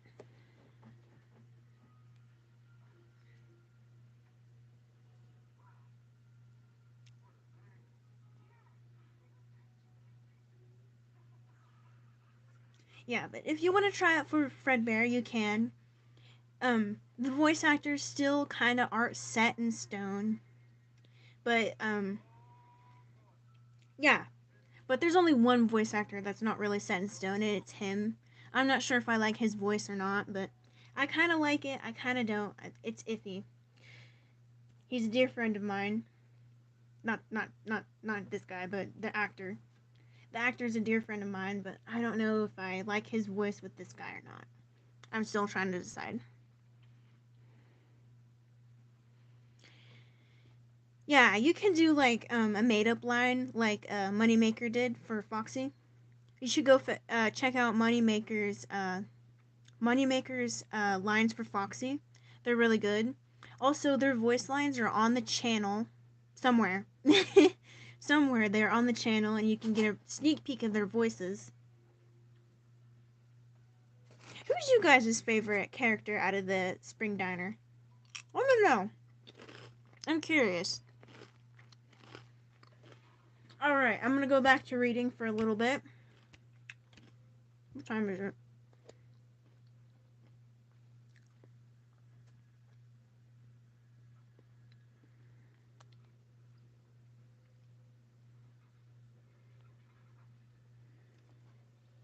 Join us for a bite. We would love you to join us for a bite. You want Chica? Is Chica your favorite character? Ooh. I just flung water on myself. That was cold. Oh, the Chica. Yeah. I make these little customs. These are customs. I bought these and made them. They're on the channel if you want to check that out too. But this one, he is the first one I've ever made. He's the very first one I've made. And I didn't even know what I was doing. I painted him white. I can show you a before and after picture real quick. Hold on, I have another one over here. Shh. Yeah, I like this one. Yeah, so this is what Fredbear looked like originally. He looked like this. This tie-dye Freddy. He looked like this, and then I transformed him. I did that with all of them. All of the golden custom, or all of the spring customs I have are tie-dye. Were tie-dye. I keep all of my customs. She's up there on the man. She's up there. I'm not getting her.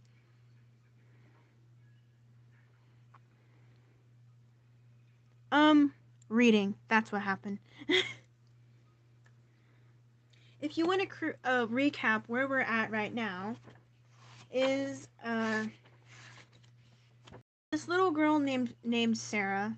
Well, she's probably not little. I think she's a middle schooler. This middle school girl named Sarah is like upset with how she looks and everything, and she complains all the time about her body to her best friend. Her best friend's kind of over it, but she wants to be in this group of girls called she calls them the Beautifuls and whatever, and she's like, oh, I want to be over there so bad with them.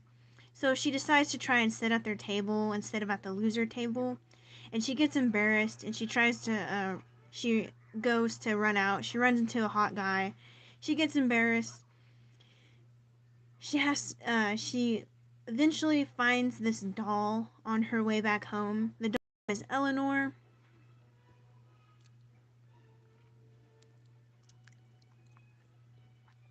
No, Sarah is the girl. Sarah is the girl who found the robot. The robot girl on the thumbnail is Eleanor, the robot girl she found.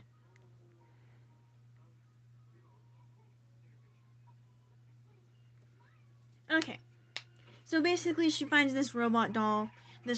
She cleans up the robot doll, Eleanor, and Eleanor is like wakes up and she's like she wants to help Sarah be more beautiful. So she slaps a necklace on her and she's like, keep it on, don't take it off. And so every night she sings Sarah to sleep, and Sarah like wakes up more beautiful every day. So that's the part we're on, and everyone's talking about how like she's glowing and everything and stuff like that.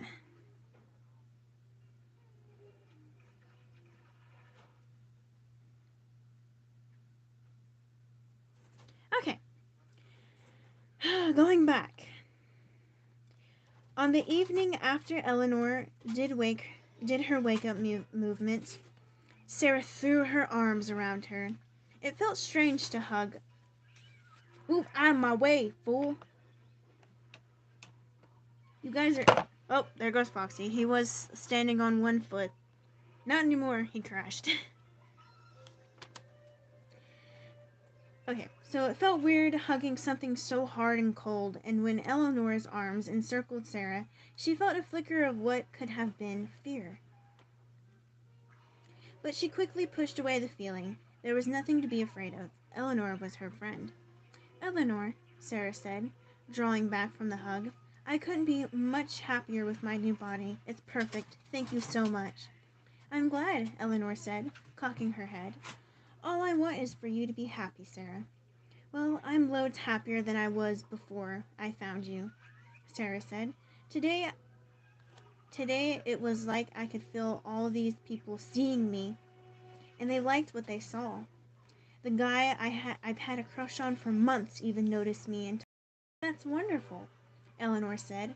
I'm glad I've been able to make all your wishes come true, Sarah. A dark cloud suddenly passed over the brightness of Sarah's mood. Well, she said, not all of them. She reached up and touched her potatoey nose. Really? Eleanor sounded surprised. What is it that you still wish, Sarah?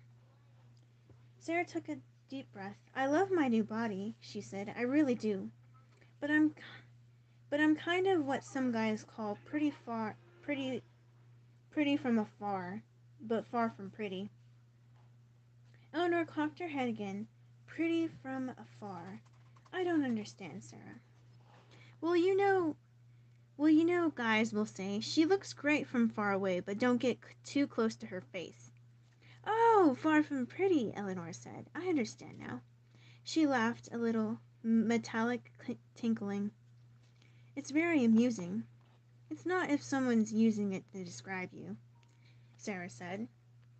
I suppose it isn't, Eleanor said. She reached up and touched Sarah's cheek.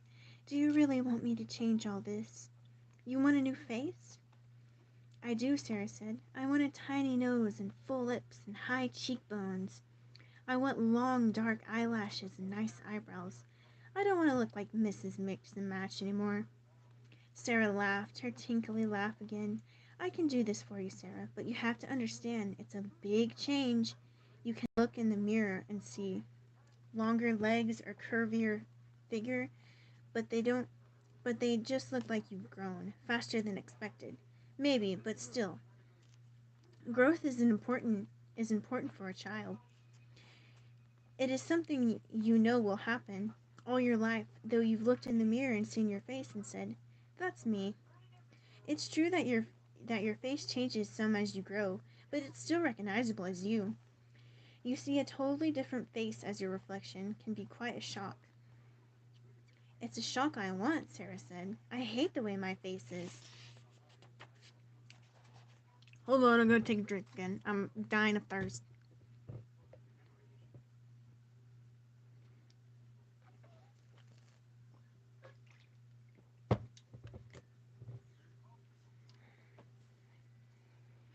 Man, I should have put on my slippers.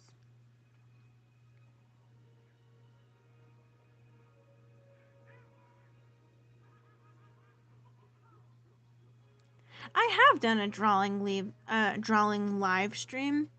It was a while ago though.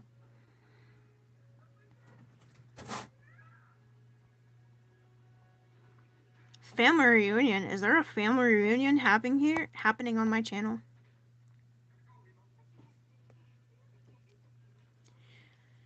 Oh man, my toes are falling asleep. Okay. Where was I? Back to the story. I like the way I do Eleanor's voice. Okay, so she's asking for her to change her face. Okay. Very well, Sarah, Eleanor said, looking into her eyes. As long as you're sure. After Sarah ate dinner with her mom and did her homework, she showered and got ready for Eleanor to put her sleep one more time. But as she snuggled under the covers, a disturbing thought occurred to her. Eleanor? Yes, Sarah? She was already standing beside Sarah's bed. What will my mom think if I sit down to eat breakfast in the morning and I have a totally different face? Eleanor sat down on the table. It is a good question, Sarah, but I think she won't notice. Not really. She may think you look especially rested or well, but she won't notice that your plain face has been replaced by a beautiful one. Mothers always think of their children as beautiful, so when your mother looks at you, she has always seen great beauty. Oh, okay, Sarah said, feeling relaxed again. No wonder her mother didn't understand her problems. She thought her daughter was already beautiful. I'm ready then. Eleanor touched Sarah's heart pendant. And you remember that I always have to wear it and I can never, ever take it off. Yes, I remember. Good. Eleanor stroked Sarah's hair and sang one more time. I can't sing this, guys.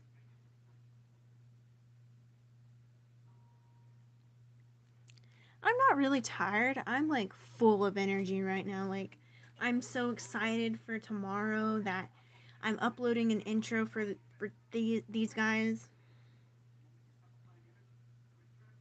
Like, I'm excited to start making more costumes.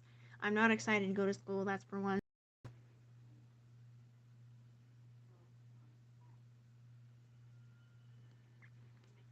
Yeah, well, Crimson Storm said, hold on, I'm gonna steal his idea real quick.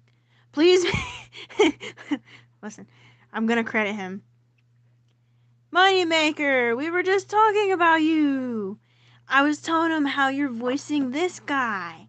You should tell him. I can't speak.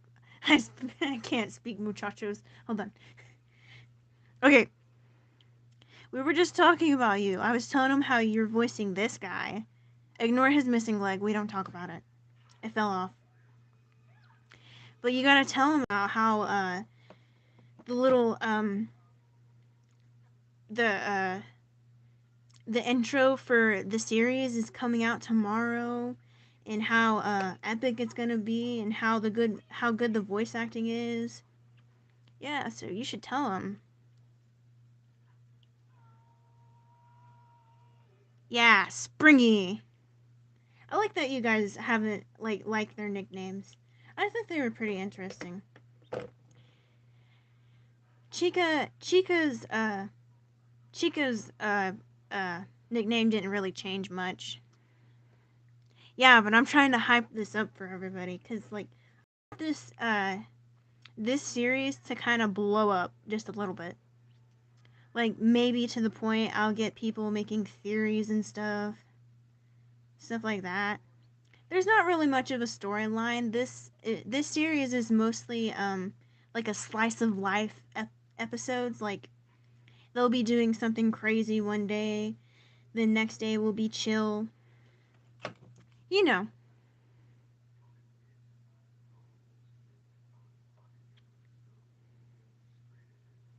Oh no, I'm sorry to hear that.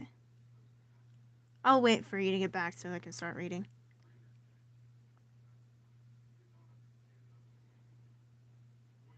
And the voice actors are fire. Yes, yes, they are. By the way, what is your favorite? Wait, did I already ask this? Maybe I didn't get to see people's replies, but what is your favorite character in the Spring Diner? What's your favorite character? Spring Bonnie. I like Spring Bonnie's voice. He sounds so cute and innocent until you turn your back and then he's like, wham! Well, you guys want to see the Spring Diner people? I can put them up here. You do? Yep, you do. Hold on, let's see if we can make Foxy stand on one foot. I feel like through this entire stream, he's doing it! He's doing it, guys! He's standing on one foot! Yeah! Also, Foxy's foot is actually faulty. It doesn't stay on very good. So I thought I might as well incorporate it into the series. So he's gonna have a lost foot a lot. But yeah, I thought it was something special about the series that I wanted to share. But yes, his foot is actually faulty. It will not stay on for the life of him. Poor guy.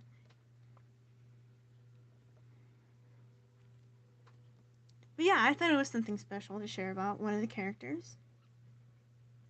Now, Fredbear is very aggressive. Bro, he's so aggressive.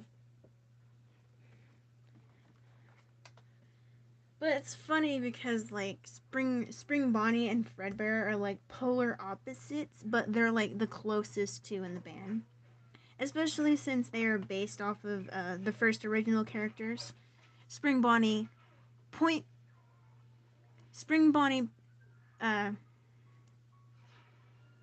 we don't talk about Chica's missing hand. Chica, get up there. Yeah, wave at the camera, guys.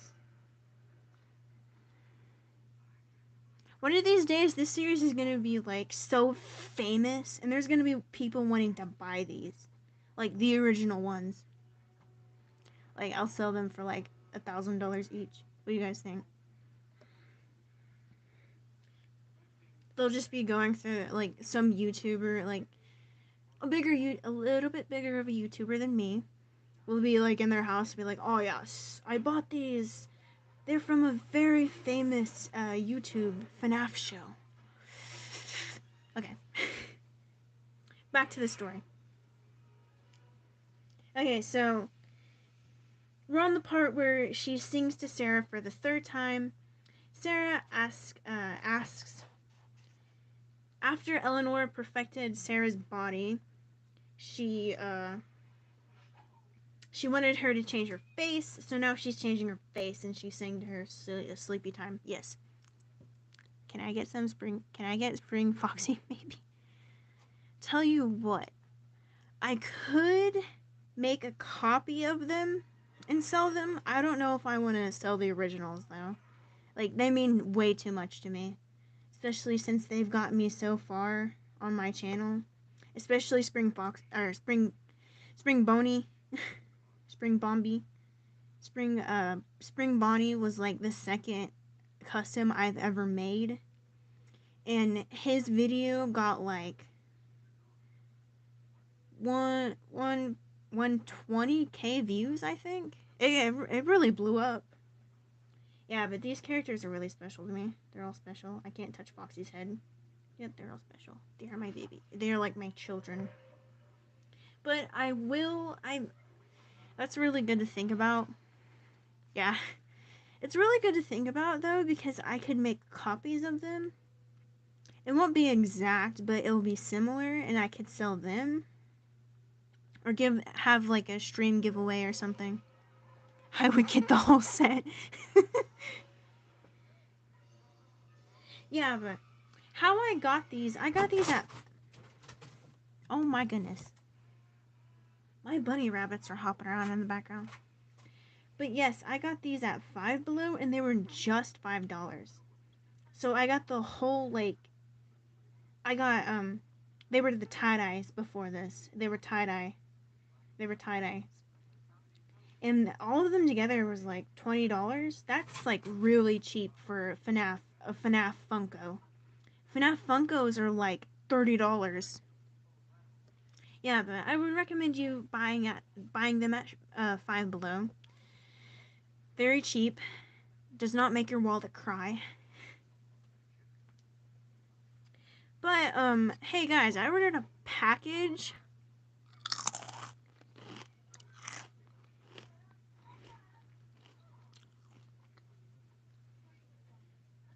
Okay. Is everyone back from their snack break? I'm fixing to start reading again. Also, say hello to the family. The Faz fam. There we go. I need to start calling y'all the Faz fam. Like, I think I'm making the official, like, my official intro. Hey, FNAF fans, what's up? Welcome back. Or, like, something like that. Like, hey, Faz friends. No, not the tater tots. I love tater tots. Anyway, back to sleep. Back to reading. I might have to make a second part of this. Because I thought I was like, oh man, I can definitely finish this, but I get distracted because I have ADD, which is like ADHD but different. Hi, Faz friends. Yes. Back to sleep. What?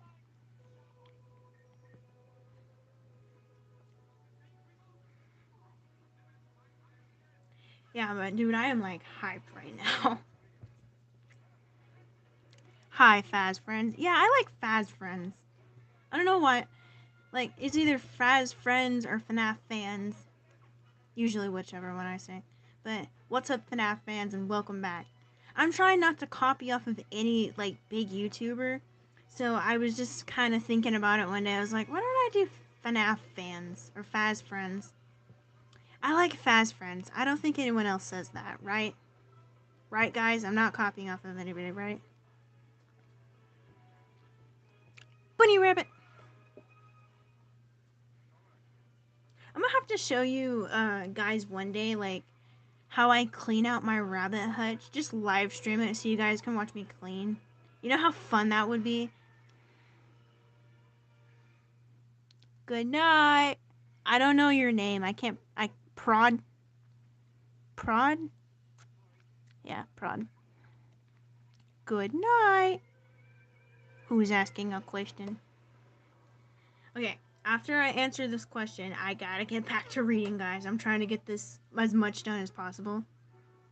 Oh, CJ. Okay, good night, CJ. Night, night. CP, CP.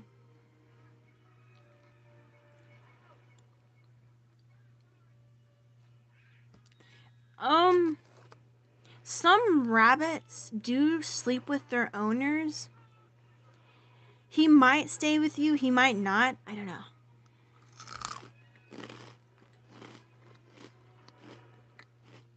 Yeah, so I'll start using Faz Friends.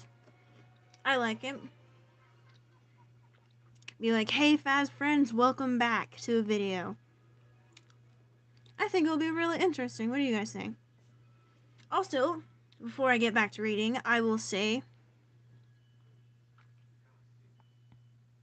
Okay, so before I get back to reading, I will say, if you have not... You guys are probably... The ones that have been here for the longest are probably tired of hearing this. But if you have not seen my playthrough of FNAF Security Breach, go watch it. Give it a like. I'll make a part 2 if I get 10 likes on it.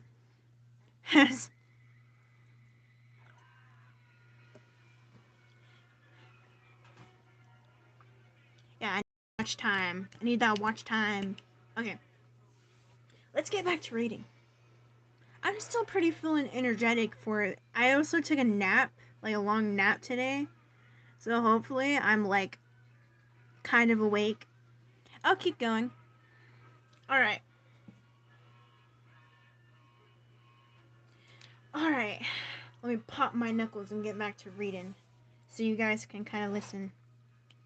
Okay. So this is whenever, okay, so she's asleep now and Eleanor is giving her a facelift.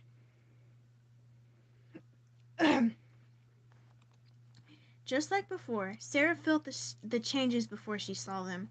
As soon as she woke, she reached up and touched her nose. She felt not a potato-like bulb, but a pert little point. She ran her fingers over the sides of her face and felt clearly defined cheekbones.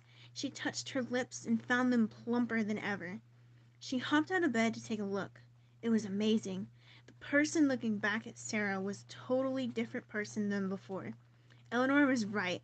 It was shocking, but it was also kind of a good shock. Everything she had hated about her appearance was gone. It had been replaced by an absolute perfection. Her eyes were wide and deep in a deeper blue, and fringed long, snooty lashes. Her eyebrows were delicate arches. Her nose was tiny and perfectly straight. Her lips were a pink cupid's bow. Her hair, while still brown, was fuller and shinier and fell into pretty, soft waves. She looked herself up and down, and she smiled at herself with her straight white teeth. Beautiful. She was the total package. She surveyed the clothes in her closet. None of them seemed worthy of her new beauty. Maybe when Mom took her shopping for bras, she could also pick out a few new outfits. After a lot of deliberation, she finally chose a red dress she'd bought on a whim, but could never find the courage to wear. Though now she deserved to be the center of attention. School was a totally new experience. She could feel everybody's eyes on her, guys and girls alike. When she looked at the beautifuls who also happened to be wearing red today, they looked back at her, not with disdain, but interest. At lunch, she mouthed hi at Abby and then walked straight to where the beautifuls were sitting. This time, she didn't sit down at their table. She didn't sit down at their table, but made a show of casually wandering past. "Hey, new girl," Linda called. "Do you want to sit with us?" She wasn't remotely a new girl to the school, but was a new girl in her looks. "Sure, thanks," she said. She tried to sound casual, like it didn't make any difference to whether she sat with them or someone else. But inside, she was so excited that she was turning cartwheels. All the beautifuls were eating salad just like she was. "So," Linda said, "what's your name?" "Sarah." She had hoped Sarah was a name they found acceptable. It wasn't too bad. It wasn't like Hilda or Bertha or anything. "I'm Linda." Linda tossed her lustrous blonde hair. She was so pretty enough to be a model. She could fit right in with the pictures on the walls of Sarah's room. "And this is Jillian, Tabitha, and Emma." They needed no introduction, of course, but Sarah said hi, like she had never seen them before. "So," Linda said, "who's your dress by?" Sarah had watched enough fashion shows on TV to know what Linda was talking about the designer. "It's from Saks Fifth Avenue," she said. It was true. The label on the dress read Saks Fifth Avenue. However, Sarah and her mom had bought it at a local thrift store. Her mom was so excited when they found it. She loved thrifting. "How often do you get to New York?" Linda asked. "Once or twice a year," she lied. She had not been to New York once. She had been to New York once when she was 11. She and her mom had seen a Broadway show, ridden a ferry to the Statue of Liberty, and gone up in the European State Building. That's not European, that's Empire State Building. Okay. Empire State Building. They had done no shopping in fancy stores. The only clothing Sarah had bought was an "I Love New York" t-shirt at a souvenir shop. A few washings had worn it as a thin tissue paper. as thin as the tissue paper, but she still slept in it sometimes. "So, Sarah," Emma said, regarding her with her doe-like brown eyes, "what do your what do you what do your mom and dad do for a living?" Sarah tried not to bristle visibly at the word dad. Mom's a social worker, and before her dad had left Sarah and her mom, he had been a long-distance truck driver. Now she wasn't sure what he did or where he lived. He moved a lot, changed girlfriends a lot, called her on Christmas and on her birthday. He's a lawyer. The beautifuls nodded in their approval. "One more question." This came from Jillian, the redhead with the cat-like green eyes. "Do you have a boyfriend?" Sarah felt her face heat up. "No, not at the moment." "Well," Jillian said, leaning forward, "is there a boy you like?" Sarah knew her face had to be as red as her dress. "Yes." Jillian smiled. "And his name?" Sarah looked around to make sure he wasn't nearby. "Mason Blair," she half whispered. "Oh, he's hot," Jillian said. "Definitely not," Linda echoed. "Hot," the other girls repeated in like a chorus. "So," Linda said, looking over Sarah, "don't follow us around like a puppy dog or anything. But if you want to sit with us at lunch, then sit. On Sunday afternoons, we go to the mall and try on clothes and makeup. Maybe get a froyo. It's lame, but it's something to do. This town's so boring."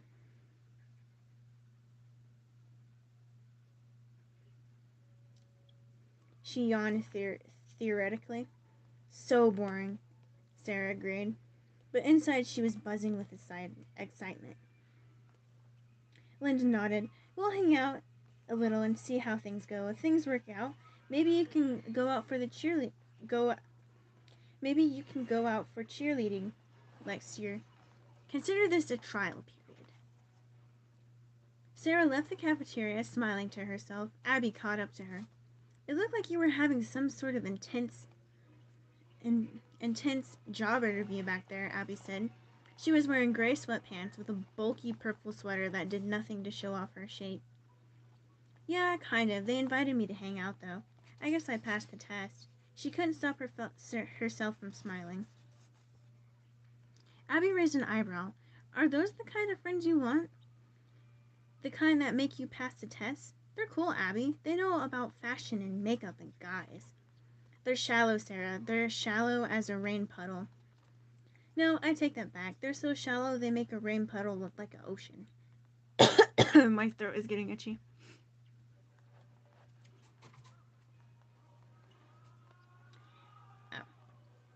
Sarah shook her head. She loved Abby. She really did. But why did she have to be so judgmental?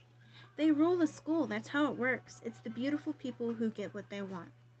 She looked at Abby's gorgeous brown perfection, her striking hazel eyes. "You could be beautiful too, Abby.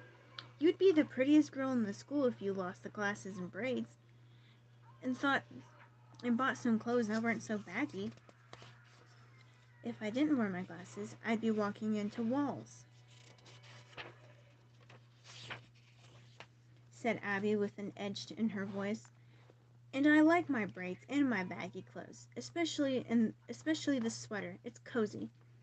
She shrugged her shoulders. "I guess I just like myself the way I am. I'm sorry if I'm not fancy or fashionable enough for you. I'm not like the cheerleaders or all those models and pop stars whose pictures you have plastered all over your room. But you know what? I'm a nice person, and I don't judge people on how they look or how much money they have. And I don't have to give a person a pop quiz to decide if I'll let them hang out with me or not." Abby looked at Sarah's face searchingly. "You have changed, Sarah, and not for the better." Abby turned her back on Sarah and marched down the hall. Sarah knew Abby was a little mad at her, but she also knew an apology and a hug would fix things once she'd had time to cool down. After the bell, walking toward the school bus, Sarah suddenly came aware of a presence beside her. Hi, a male voice said. She turned to see Mason Blair, looking perfect in a blue shirt that had brought out the color of his eyes. Oh, hi. So Linda said you guys were talking about me at the cafeteria today. Well, Sarah fought the urge to run. Say, if you don't have anything else to do you want to go over to the Brown Cow and have a comb with me? Sarah smiled. She could hardly believe her good luck today. I don't have anything else to do. The Brown Cow was basically a little concrete block shed that sold soft serve ice cream and milkshakes. It was right across from the street. It was right across the street from school. But Sarah usually resisted the temptation of stopping there since she had always been worried about her weight. She stood next to Mason at the counter where the same bored, seemingly old ladies took orders. Chocolate, vanilla, or swirl? She asked her. Swirl, she said, making a move to open her purse. No, Mason said, putting up his hand. I got it. It's a cheap date. I can handle it. Thanks, he said. He said date. It was a real date. Sarah's first. They sat across from each other at a picnic table. Mason attacked his cone with gusto, but Sarah took tiny licks. She didn't want to eat like a pig in front of Mason. She was afraid of the ice cream dripping on her dress and making her look like a slob. Even with her self-conscious, though, she had to admit the cold, creamy treat was delicious. I hadn't had ice cream in ages, she said. Why is that? Mason said. Watching your weight? Sarah nodded.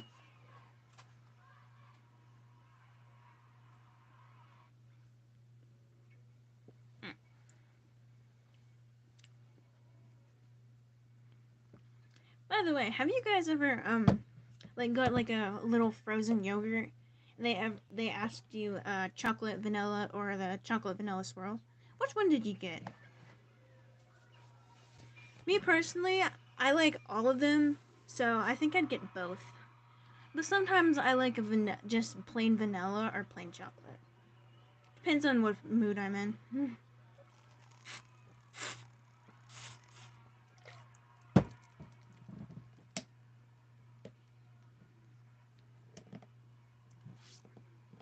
Thank you. This is the longest I've lasted. But I have you guys know what a circle bottle is? You guys know these circle bottles? You can like put like flavorings in them.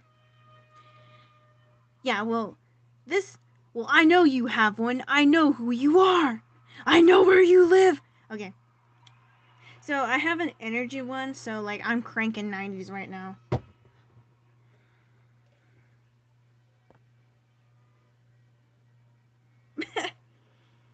I'm taking a little break from reading. Just a little one. Okay. Back to the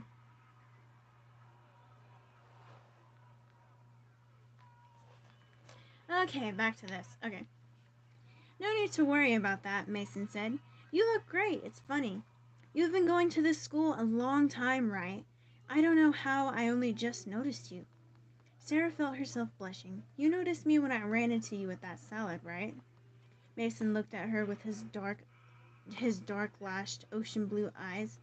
I didn't notice you then the way I should have. I clearly need to pay attention better.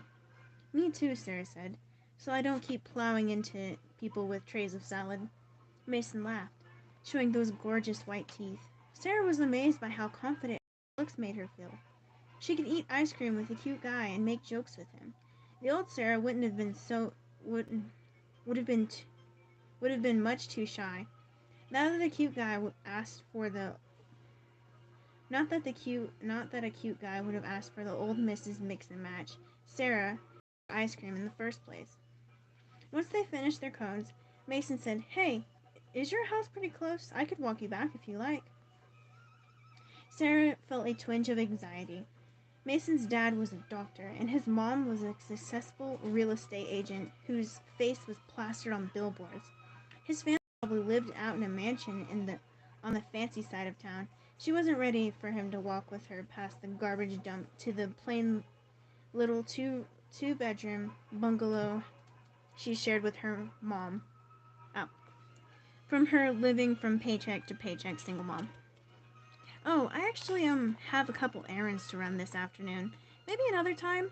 Uh, okay. Was it sure Sarah's imagination, or did he look kind of disappointed? He looked at his shoes and then back up at Sarah. Maybe we can go out for some time. Hey, maybe we could go out for some real time. Pizza and a movie, maybe? Sarah was pretty sure her heart just turned a backflip. I'd like that. His expression brightened. How about this Saturday night, if you're free, of course? Sarah fought the urge to laugh. Had there ever been a Saturday night when she wasn't free? All the same, she didn't want to sound too eager. I think so, yeah. Great. We'll plan on it then. Okay. Hold on. I'm going to see how many pages we have. Like, if we have a good amount of pages, I might finish this. You guys want me to finish it? Yeah, I'm pretty sure I think I can finish that. All right.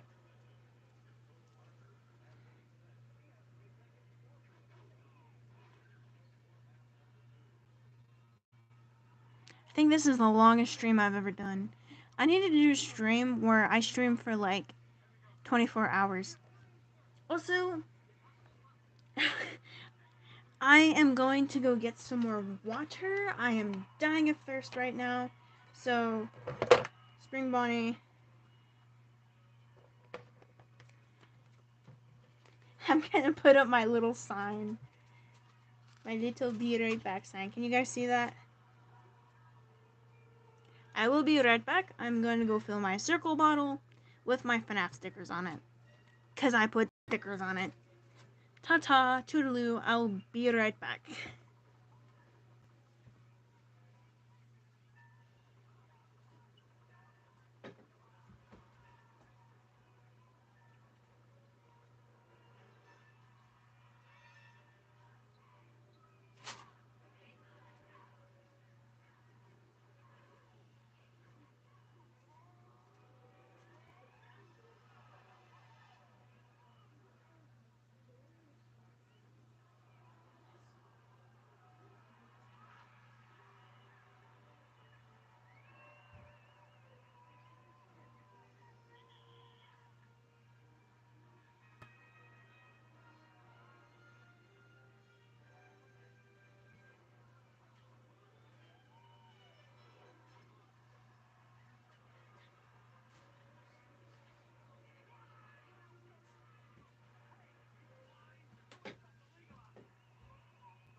Alright, FNAF Faz friends, I am back. Had to refill my water bottle. Put away my little BRB sign.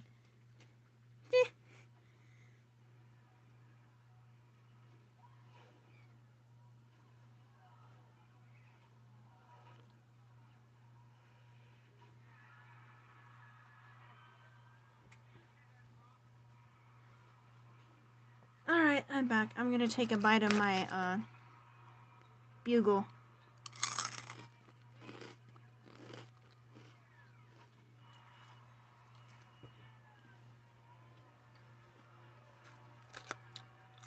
I'm gonna put on my slippers. I'm cold, guys.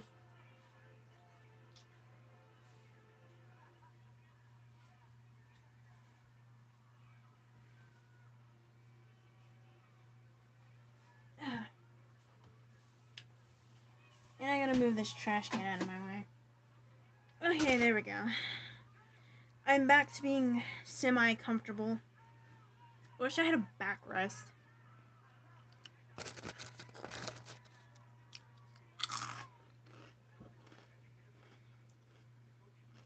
Alright.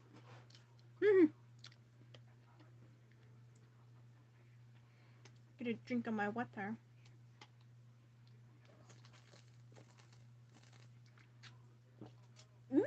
Black cherry flavored. Okay.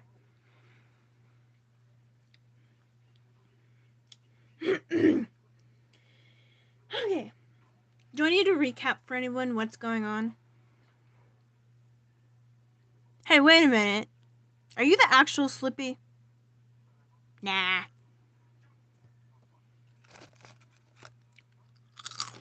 What?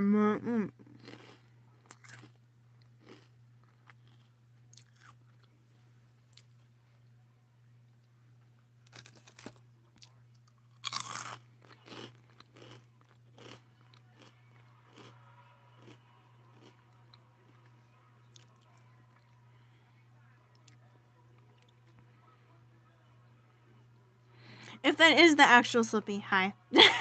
Okay.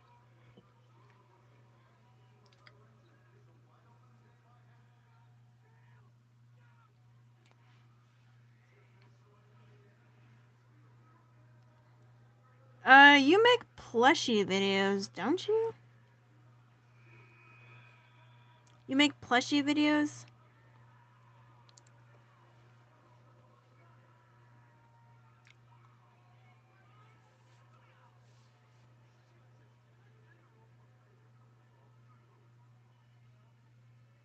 Oh. I'm streaming all the way up until Saturday.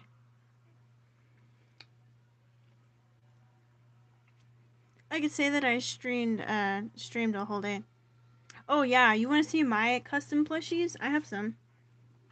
I have like oh man, I spilled my bugles. No. But I do have a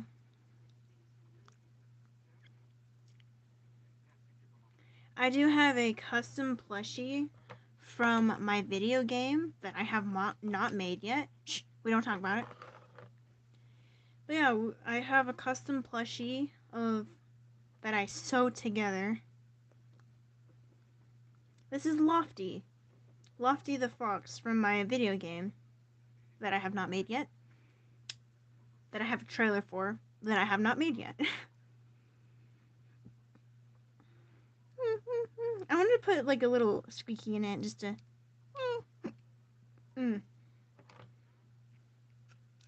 Yeah, but I have Lofty. She reminds me of like a little Care Bear for some reason. I got Lofty. And my favorite is this guy. Hold on. They sit in my window. And Lofty and Frosty. This is Frosty.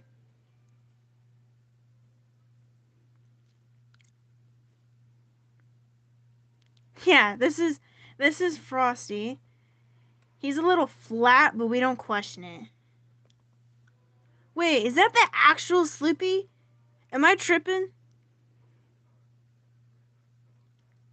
Crimson, is that the actual Slippy? But yeah, this is oh, it is. Oh my gosh, it's such an honor to have you on this channel. How you doing? I'm shocked. I'm really shocked. But yeah, this is Frosty. He's a bit flat. We don't question it though. I made these like 2 years ago. I'm actually tripping right now. I can't believe it. You're here. I'm kind of shocked. I think I've commented on your videos a few times. I'm fine. How are you?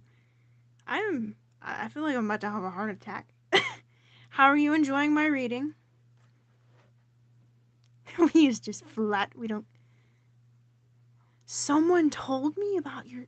Wait, hold on. Someone told me about your channel. Yeah, I make customs. Also, since I'm stopping here, I'd like to make an announcement. If you have not checked out my FNAF Security Breach playthrough, go and check it out. Go give it a like. I like FNAF. You like FNAF. Let's be FNAF together. But yes, I make customs, and I do. Moneymaker's not here. I was gonna have him announce it. But I do have a little show, an intro of my show coming out tomorrow. It is called The Spring Diner. Oh no, don't fall over. The Spring Diner will be a featured episode, or a featured series with my characters. Gotta get out that advertisement.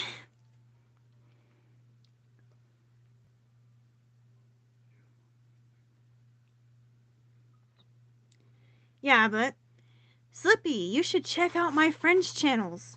I have a lot of people who make FNAF customs. I think they would love for you to see them. Not making this about me, but I have a few friends that do have more plushy videos and stuff. I feel like you'd like it. Also, I like your Mimic plush. That was really cool. The Mimic! Alright, let's get back to reading. Hold on, I'm gonna get you a plushie. Oh yeah. Okay, so this series trailer will premiere tomorrow at 10 a.m. So I have a feeling everyone might like it. This is a series with voice acting. I am currently working on the pilot, but yes, it will have voice acting. I have Moneymaker 19 voicing as Foxy, as Springy. Ooh, crap. I have Chica, Spring Chica. I am voicing Spring Chica. I like her country accent. If you want to go check out the voice acting, by all means, go ahead.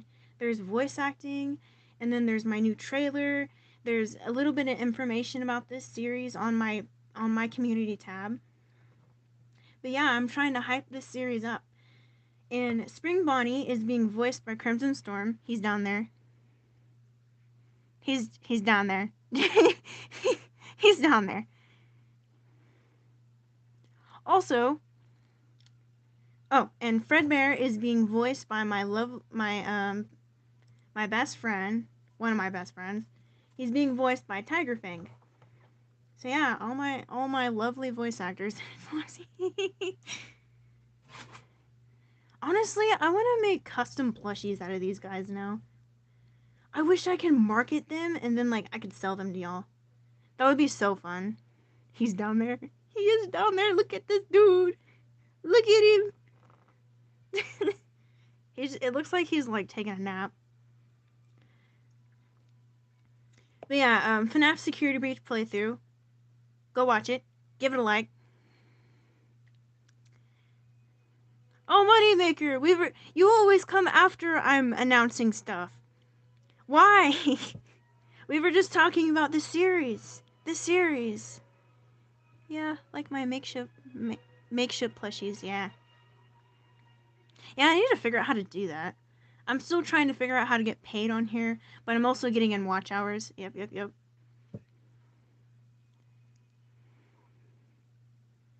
Yep. Okay. Like I thought the Zarmanander, is that his name?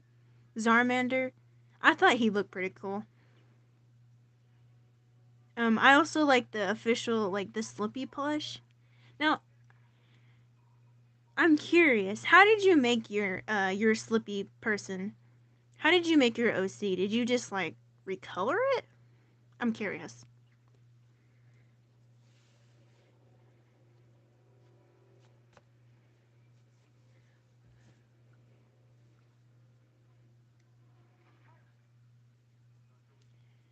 Oh, Savannah, why is your head wet? Frosty, oh no, he dropped his top hat.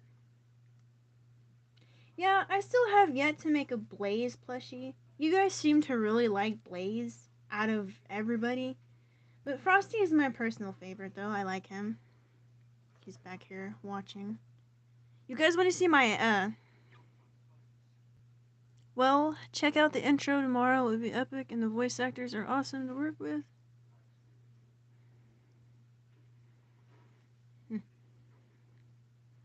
Yeah, Moneymaker. He's gotta advertise it. Thank you, Moneymaker.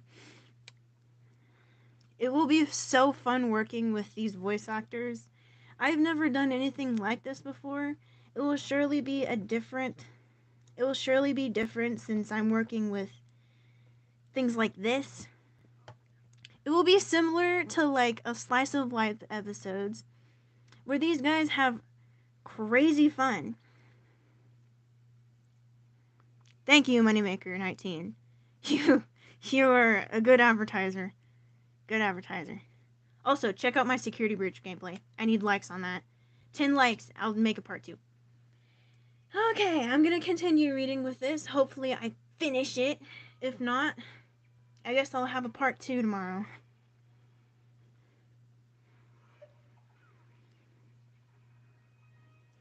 Yes, thank you, Moneymaker. But yeah, okay. But yeah, I might sew up one of my plushies on here. I like to give them like button eyes because I feel like that's more like a plushie to me. Like I love button-eyed plushies. That is like my most favorite thing ever. They have button eyes. Yeah, but I need to make a Blaze plushie. I haven't made him yet. Blaze. Okay. Let's go back to reading. Hold on, I need to drink water. I talk way too much, like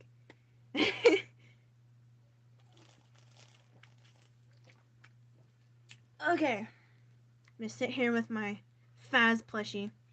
Alright, Faz friends, let's get back to reading. Where did I leave off?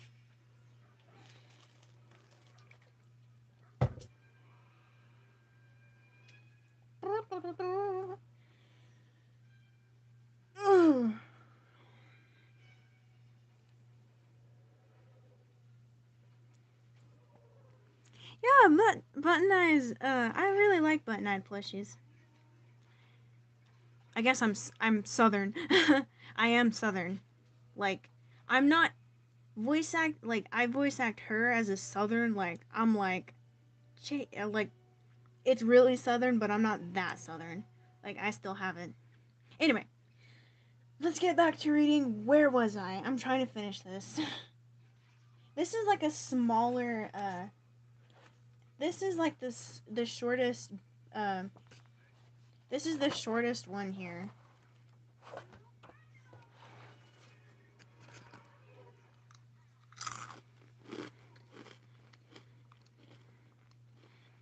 Yes, you guys are my best friends.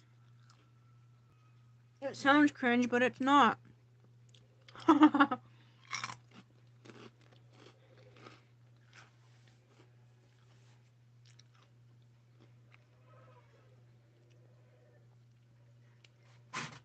Oh yeah, also I don't know if you guys seen this, but oh crap, I dropped him.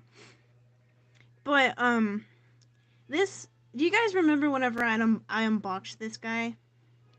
Balloon Bonnie? Do you remember whenever I unboxed him?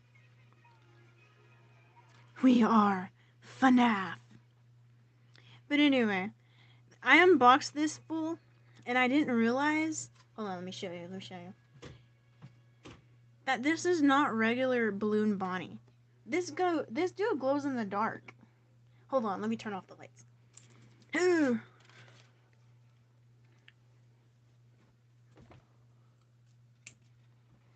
Hold on, let me turn on. I gotta show you guys before we start reading again. I'm never gonna get this reading done. I talk too much. This is lizard glue emote. Boom. That's horrifying. Yeah, I didn't know that it was a rare one. Like, I kid you not, one day, I was like, I woke up randomly at night and I seen it glowing on my desk and I was like, oh my gosh, what is that? I turned on my light.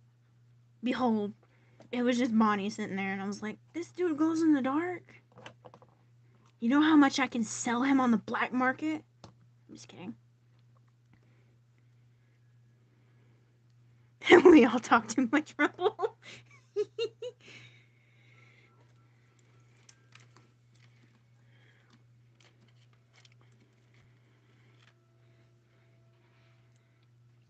Oh no, it's because I had energy.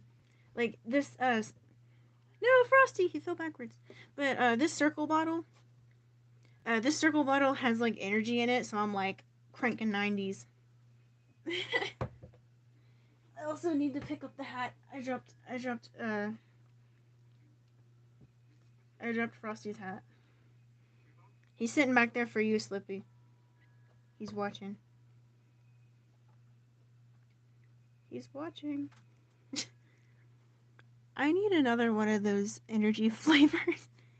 The flavor I have right now is black cherry. I'm gonna close it so I'm not tempted to drink out of it more. Oh no, don't fall forward, my guy. So, what's you guys' favorite character out of these guys? Out of these fellows? Who's your favorite? Do you like, um, Springy, Chica, SB, or Fredbear? Who's your favorite? Let me know in the comments down below. I feel like a real YouTuber, guys. It's shocking.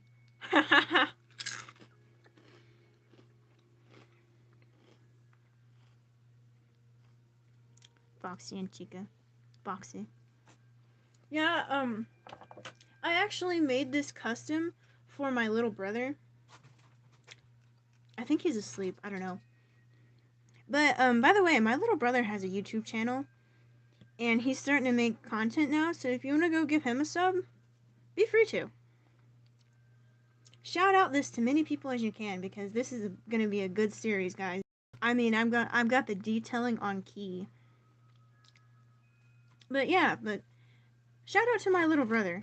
His I'll have to put his channel up there on my content thingy, or up on my community tab. I'll put his channel up there so you guys can see. Yeah, Moneymaker19 is the voice actor for Spring Foxy. All right, let's get back to reading. I said that like 10 minutes ago. Okay.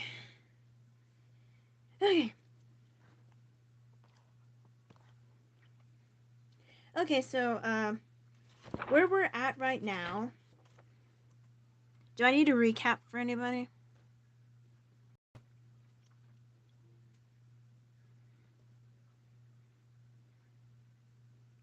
Do I need to make a recap? Does anyone need a recap of what's happening? Okay, so basically, I'm gonna do a mini recap. So basically, there's this little girl who doesn't like her body. She wants to be beautiful, hence the name. But she wants to be beautiful, and so she basically ends up finding a robot, and the robot basically tells her if she wears a necklace, if she never takes off that necklace, she will continue getting beautiful and beautiful every more night, or every time she goes to sleep.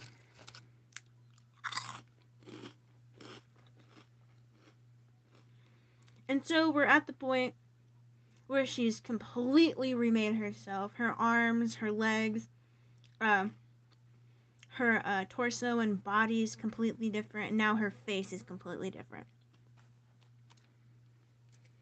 And now she finally got to go on a date with the boy of her dreams, blah blah blah, you know, all that good stuff. Alright.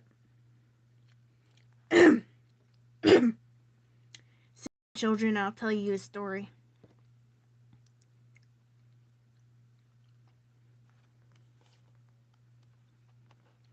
Sarah couldn't wait for Eleanor to wake up so she could tell her about her day. Finally, after what it seemed like ages, Eleanor pivoted her waist and lifted her arms and said, "Hello, Sarah." Sarah ran up to Eleanor and took both her hands in hers. "Oh, Eleanor, I had the best day of my life." Eleanor turned her head. "Tell me about it, Sarah." Sarah flopped down on the bed and propped herself up on a pillow. I hardly know where to start. The Beautifuls let me sit at their table and lunch. They invited me to meet them at the mall on Sunday. Eleanor nodded. "That's good news, Sarah." Sarah leaned forward and hugged the old Freddy FAZBEAR, the Freddy FAZBEAR teddy bear on her bed. And then Mason Blair took me out for ice cream after school and asked me to dinner and a movie on Sunday. That's very exciting. Eleanor stepped closer to Sarah, bent at the waist and touched Sarah's cheek. He, is she, is she a is he a handsome boy, Sarah? Sarah nodded. She couldn't stop smiling. Yes, very. Are you happy, Sarah? Sarah laughed and repeated, Yes, very. Have I given you everything you wished for? Sarah couldn't think of any single other wish. She was beautiful and perfect, and her life was perfect and beautiful to match. Yes, you have. Then I have everything I wished for too, Eleanor said. But remember, even though all your wishes are granted, the necklace hat still has to stay on. You can never, ever take it off, I remember, Sarah said. She was always tempted to ask Eleanor what would happen if she took it off. But that part of her mind was afraid to know the answer. Making you happy makes me happy, said Sarah. Eleanor said. Sarah felt tears welling in her newly beautiful blue eyes. She knew she'd never find a better friend than Eleanor.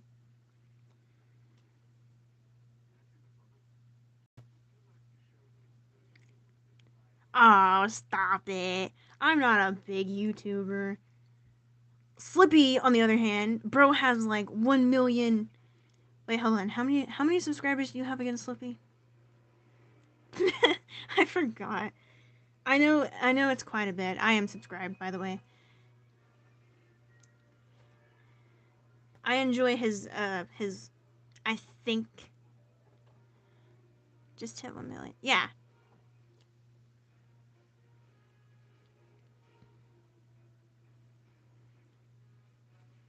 Yeah, it's 1.12 million. Yeah. I'm not good with numbers, even though I passed all my classes with an A.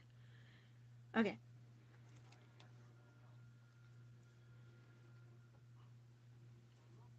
Oh, I am.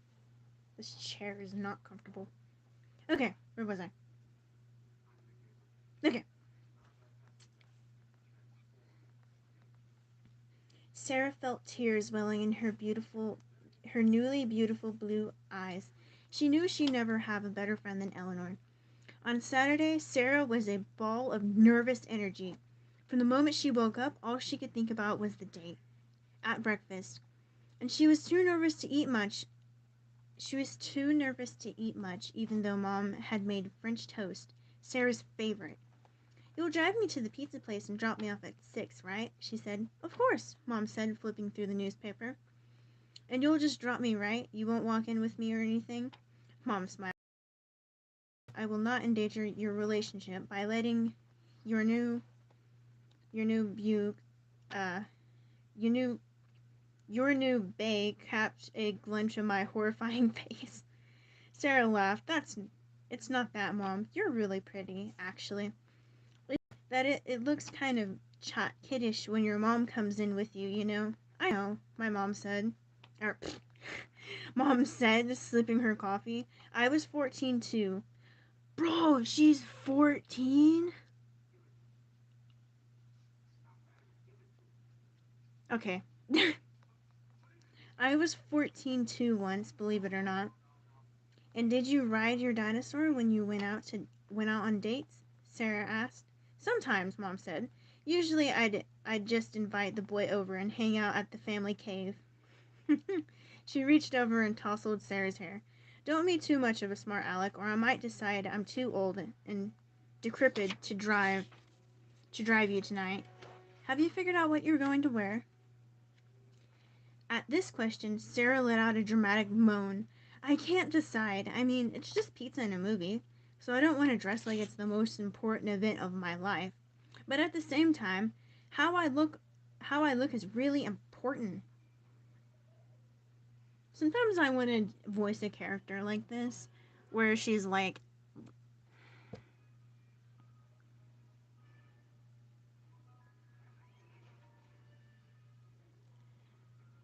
I do appreciate Slippy coming by. Like, I didn't expect that. Bro is a big YouTuber. Thank you, Moneymaker. You were so nice to me. Have a good night, Slippy. Bye. Thank you for coming to the stream. Bye-bye. Thank you.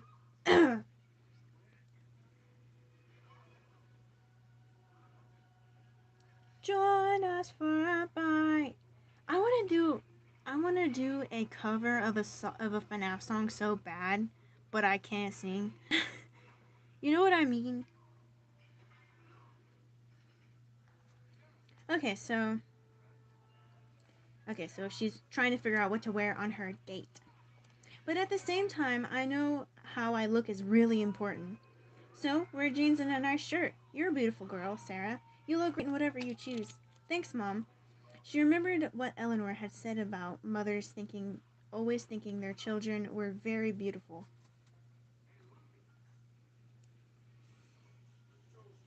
She always knew that her mom said the same thing to her even before she got Eleanor's help. When Sarah's mom pulled into the parking lot of the Pizza Palazzone, oh my goodness, I can't pronounce that. The pizza place. There we go. Sarah's stomach was so full of butterflies that she couldn't imagine there would be any room for pizza. She knew she looked nice, though, so that was some comfort. Text me when the movie's over and I'll come get you, Mom said. She reached over and squeezed Sarah's hand. Have some fun. I'll try, Sarah said. Still, recently, the idea of going out with Mason Blair would have been realistic as the idea of her going out with a major pop star.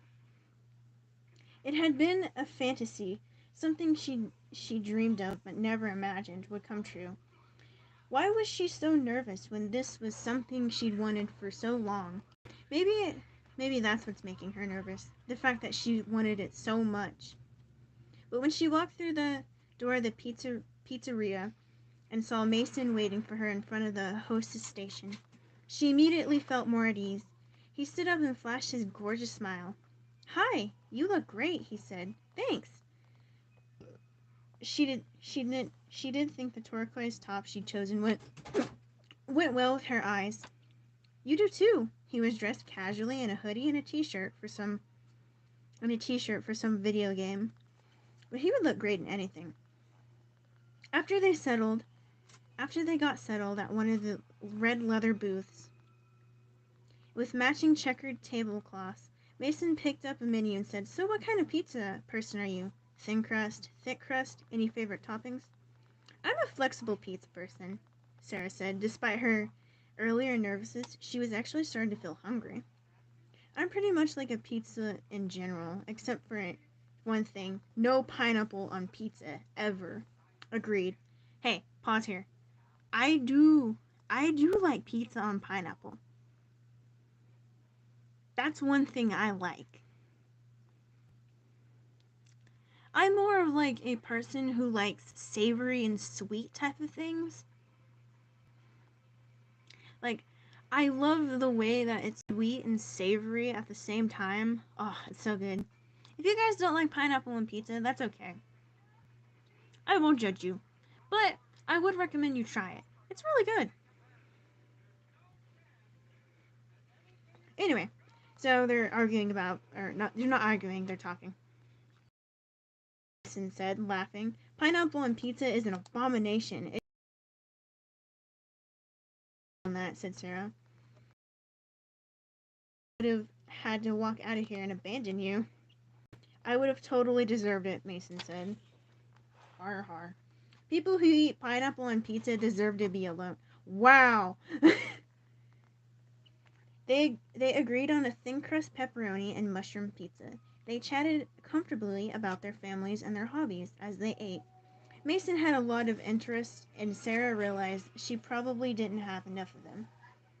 Before Eleanor, she had spent too much of her free time worrying about her appearance. Now that the problem was solved, she needed to branch out a little and listen to more music, read more books, maybe take up a yoga or swimming class.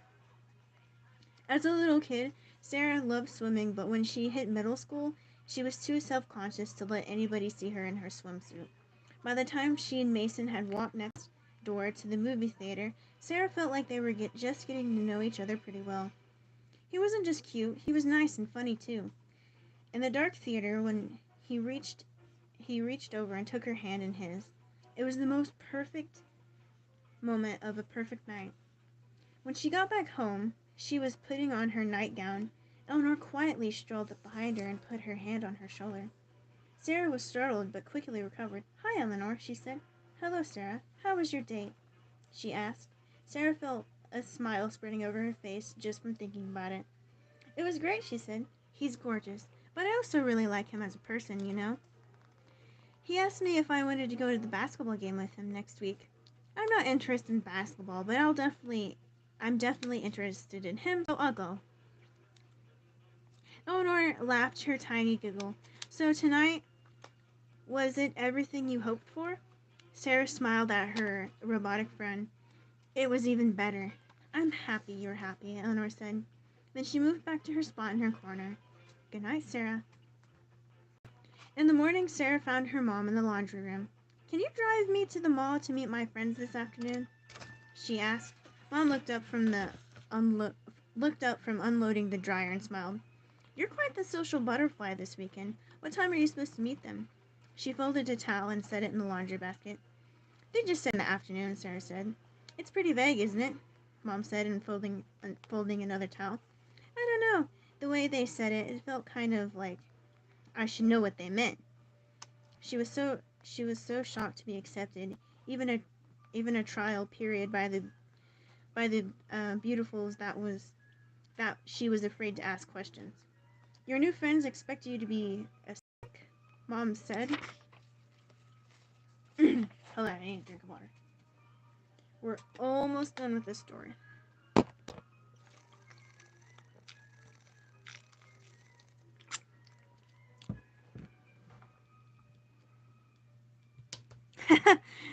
I always come back.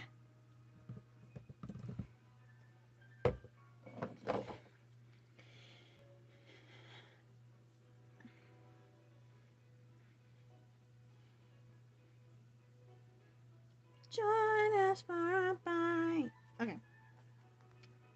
"You don't like my new friends, do you?" Sarah said.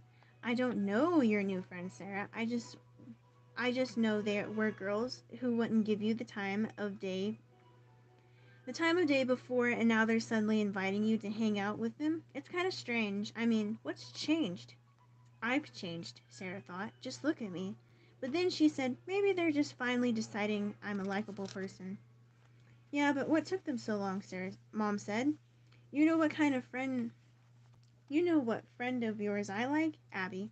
She's smart and she's kind. She's straightforward. You always know where to stand with a person like Abby." Sarah didn't want to tell her mom that she and Abby weren't speaking to each other currently. So instead she said, 2 o'clock. How about you take me to the mall at 2 o'clock? "Okay." Mom tossed the towel at her. "Now help me fold." Hold on, I gotta press play on the movie.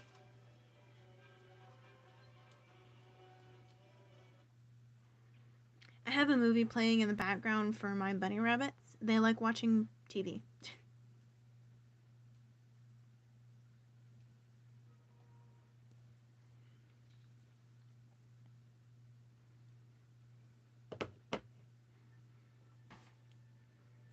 Okay.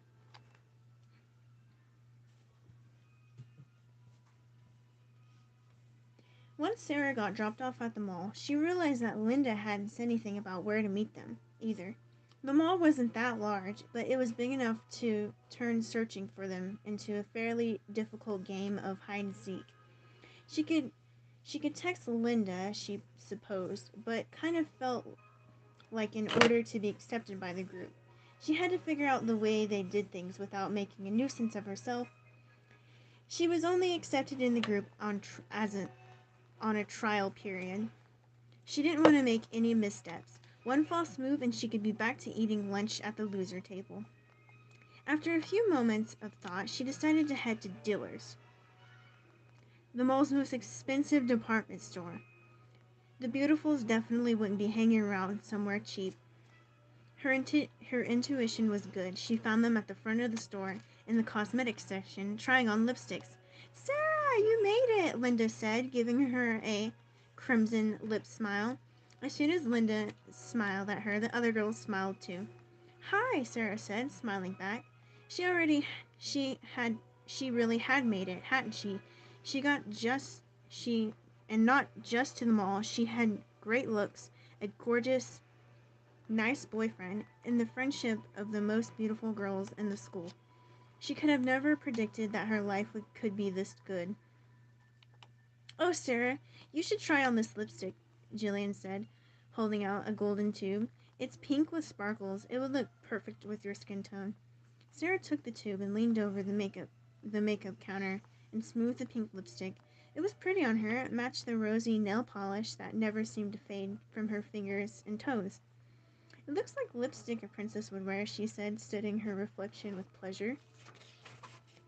"It really does," Tabitha said, opening up a tube with a different color. "Her Royal Highness, Princess Sarah." "You should totally get it," Linda said, looking at her approvingly. Sarah tried to subtly check the price on the lipstick packaging. $40. She hoped her shock didn't show, but it was more that she paid for the outfit. It was more than she'd paid for the outfit she was wearing. But then again, she probably couldn't buy a lipstick in a thrift store. "I'll think about it," she said. "Oh, go on," Emma said. "Treat yourself." "I just want to browse a little more first," Sarah said, since I just got here. She didn't want to admit that the only money she had in her purse was enough to cover a frozen yogurt and a soda. The Beautifuls, however, bought lipsticks and eyeshadows and blush and eyebrow pencils, whipping out wads of cash or their parents' credit cards. After they finished the makeup counter, they went to look at formal gowns because, as Linda put it, prom's just around the corner. "Isn't it just for juniors and seniors?" Sarah asked. "It's for juniors and seniors and their dates," Linda said. "So if you can find a junior or a senior to take you, then it's just around the corner," she nudged Sarah. "Too bad Mason's not older." "Yeah," Sarah said, but she didn't mean it. She liked Mason the age he was.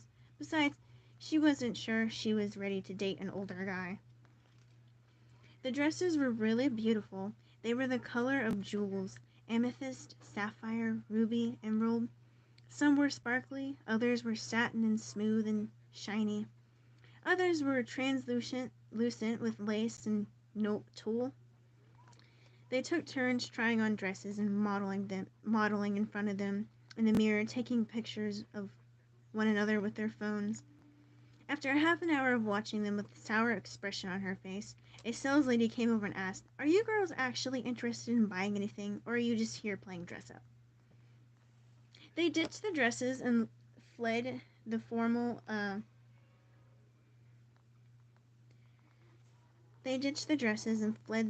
wear department, giggling. "I don't think that sales lady liked us much," Jillian said as they walked out of the store. "Who cares?" Linda said. "She doesn't get to judge me. She just works at a store.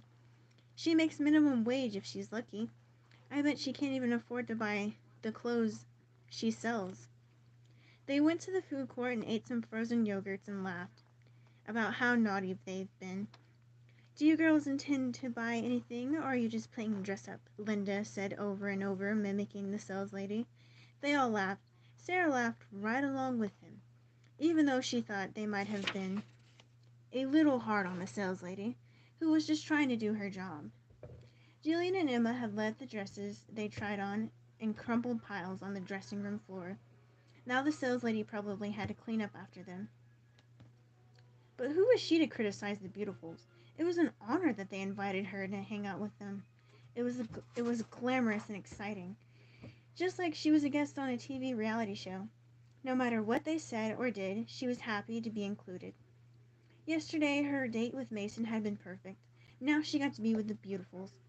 How could she ever express her gratitude to Eleanor? Nothing she could say could ever be enough. That night, hold on, I gotta take a drink first.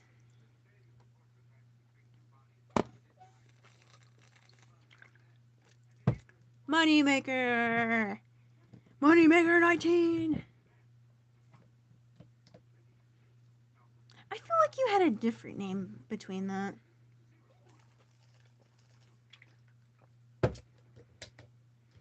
Okay, I'm almost done with this story. Guys, this is how much I lack. No. You can't see what the next book is. This is how much I lack. Like, a few pages. I can read that. I can do it. I can do it. This is hurting. I didn't have a different name.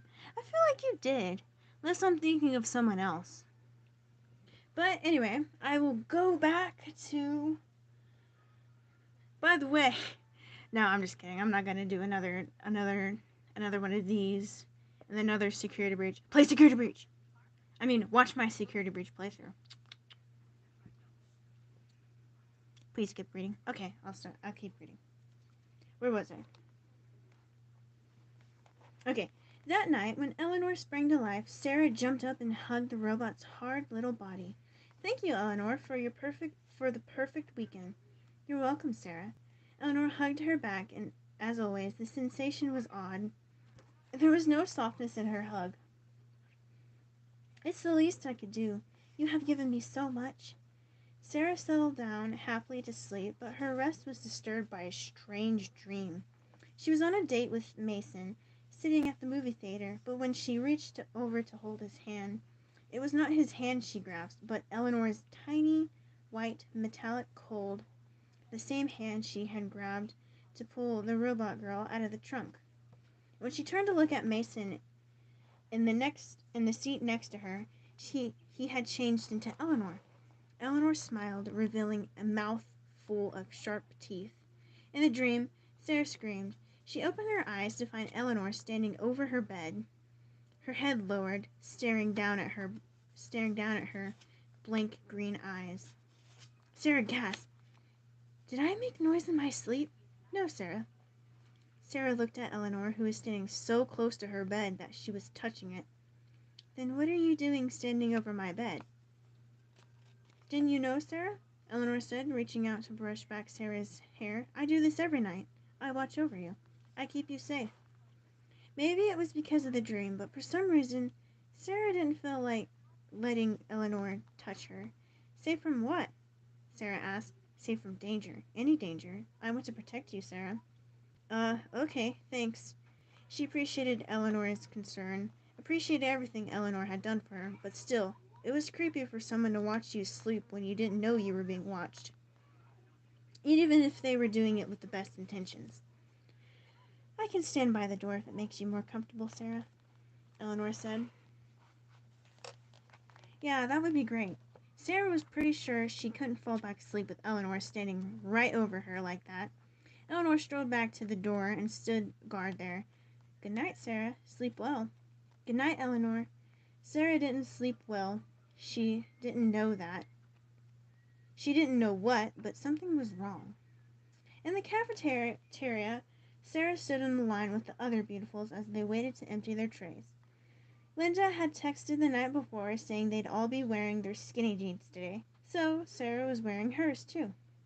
She bought the jeans and a few tops and a couple of pairs of cute shoes when her mom had taken her shopping the other weekend. They'd also bought a few of bras that did her new figure justice. Can you believe what she's wearing? She dresses like a preschooler, Linda said. Like a preschooler from a poor family, Tabitha added. With horror, Sarah realized the girl they were criticizing was Abby, who was emptying her tray ahead of them. True, Abby was wearing pink overalls, so the preschooler comment wasn't too far off the mark, but it seemed mean to reduce someone's whole value as a person to the clothes she wore. That's Abby, Sarah heard herself saying. She's really nice. She's been my friend since kindergarten. She almost found herself saying best friend, but stopped herself in time. Yeah, Linda said, laughing, but you've bought new clothes since kindergarten, and she hasn't. The beautifuls laughed. The Beautifuls all laughed, too. Sarah tried for a smile, but she couldn't quite manage it.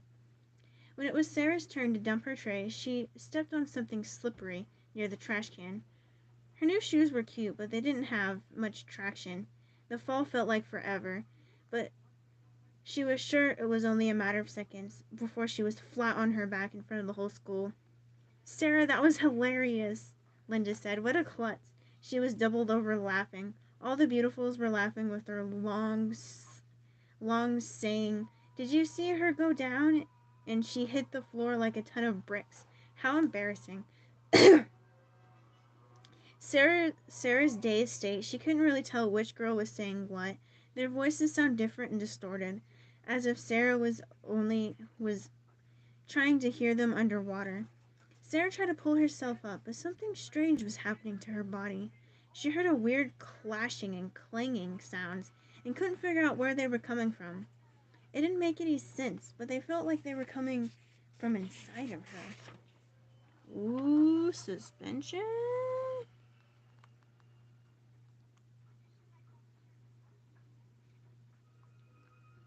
Oh man, this stream. But don't worry, we're almost there, guys. Then I'm gonna hit the hay. Okay. She was shaking and jerking. She couldn't make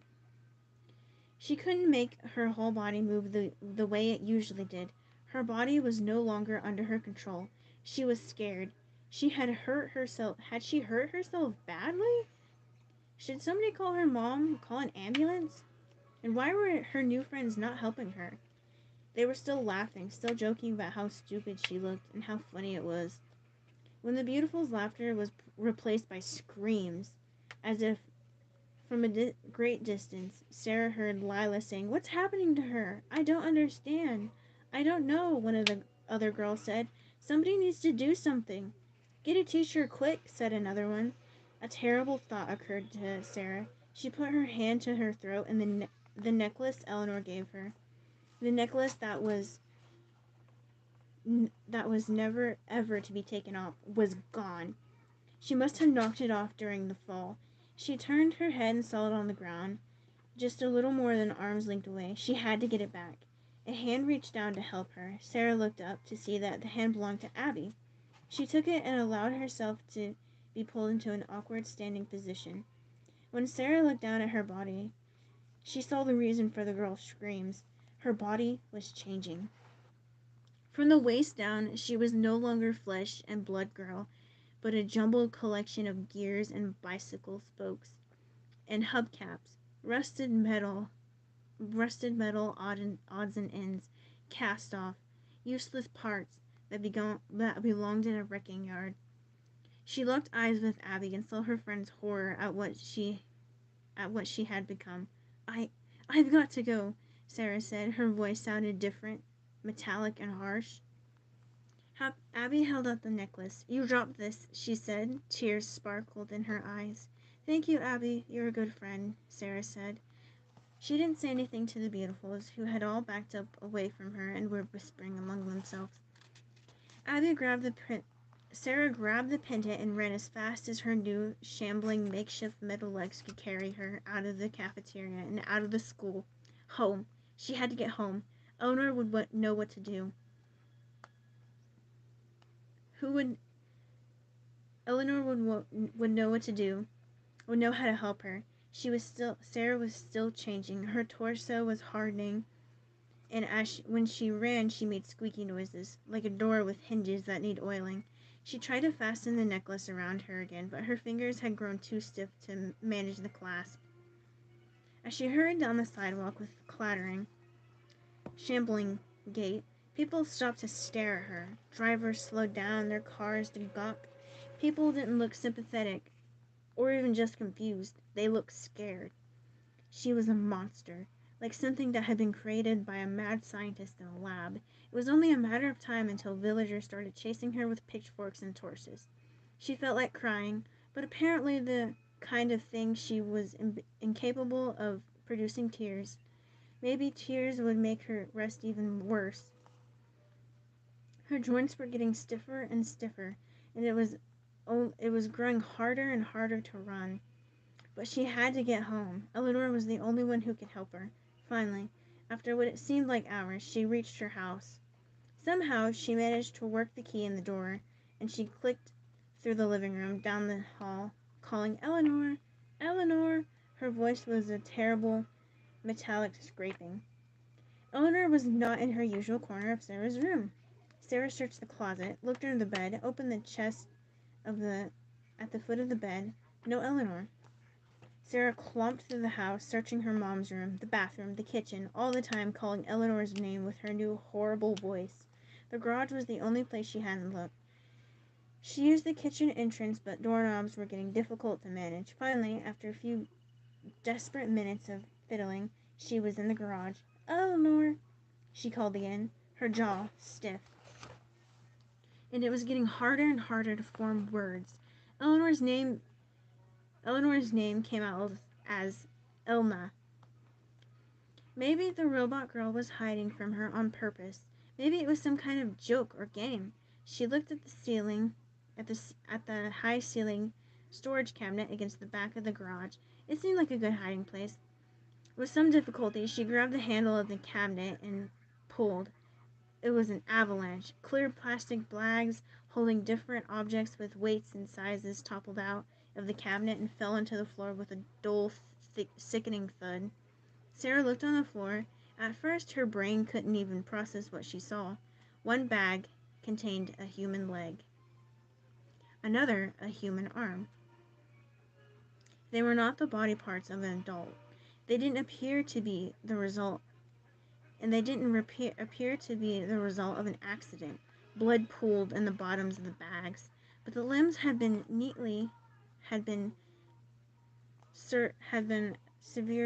severed neatly, as if a surgical I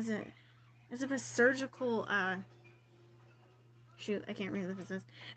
As a surgical amputation. Another bag stuffed with the bloody snake-like entrails and what appeared to be a liver slid from the cabinet shelf and landed on the floor with a wet splat. Why are there body parts in her garage? Sarah didn't fully understand until she saw the small bag that held a familiar-looking nose. A potato-shaped nose. She screamed, but the sound that only came out of her was like the wail of a squealing car's brakes. Behind her came a metallic, clicking laugh.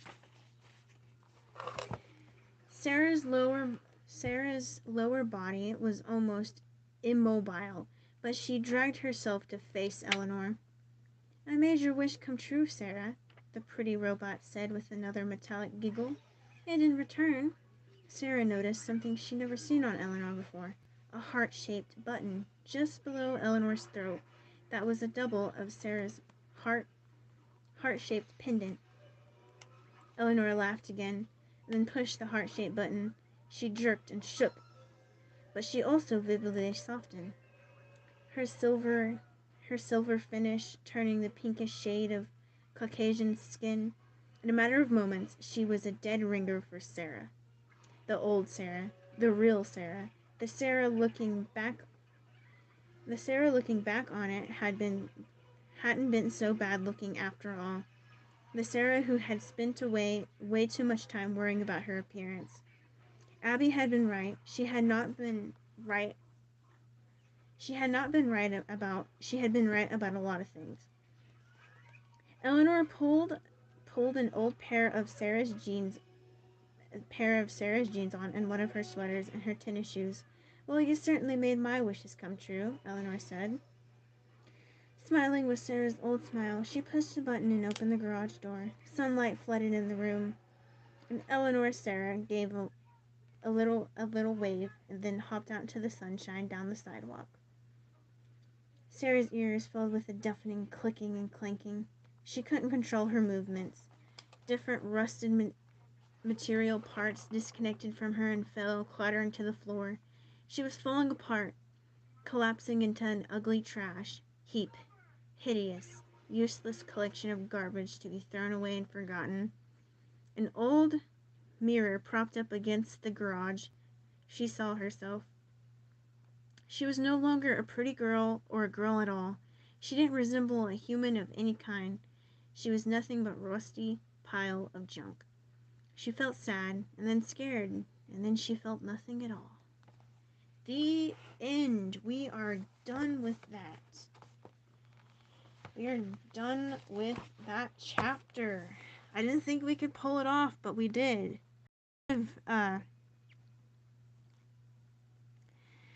So, if you guys want me to recount the ways, let me know.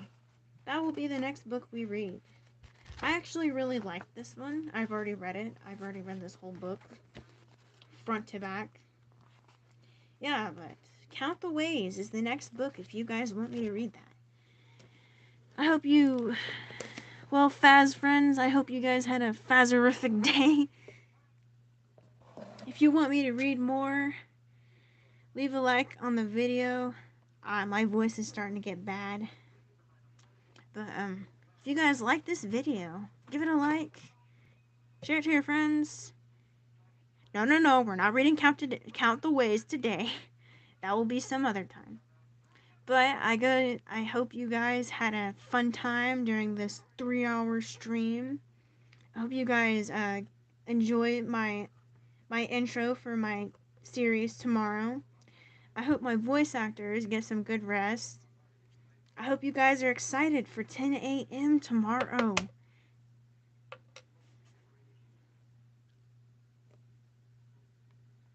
Yes, R.I.P. my voice. It's gone. But yeah, thank you guys for staying here and watching this stream. I really appreciate that. I appreciate the voice actors that are voicing for me.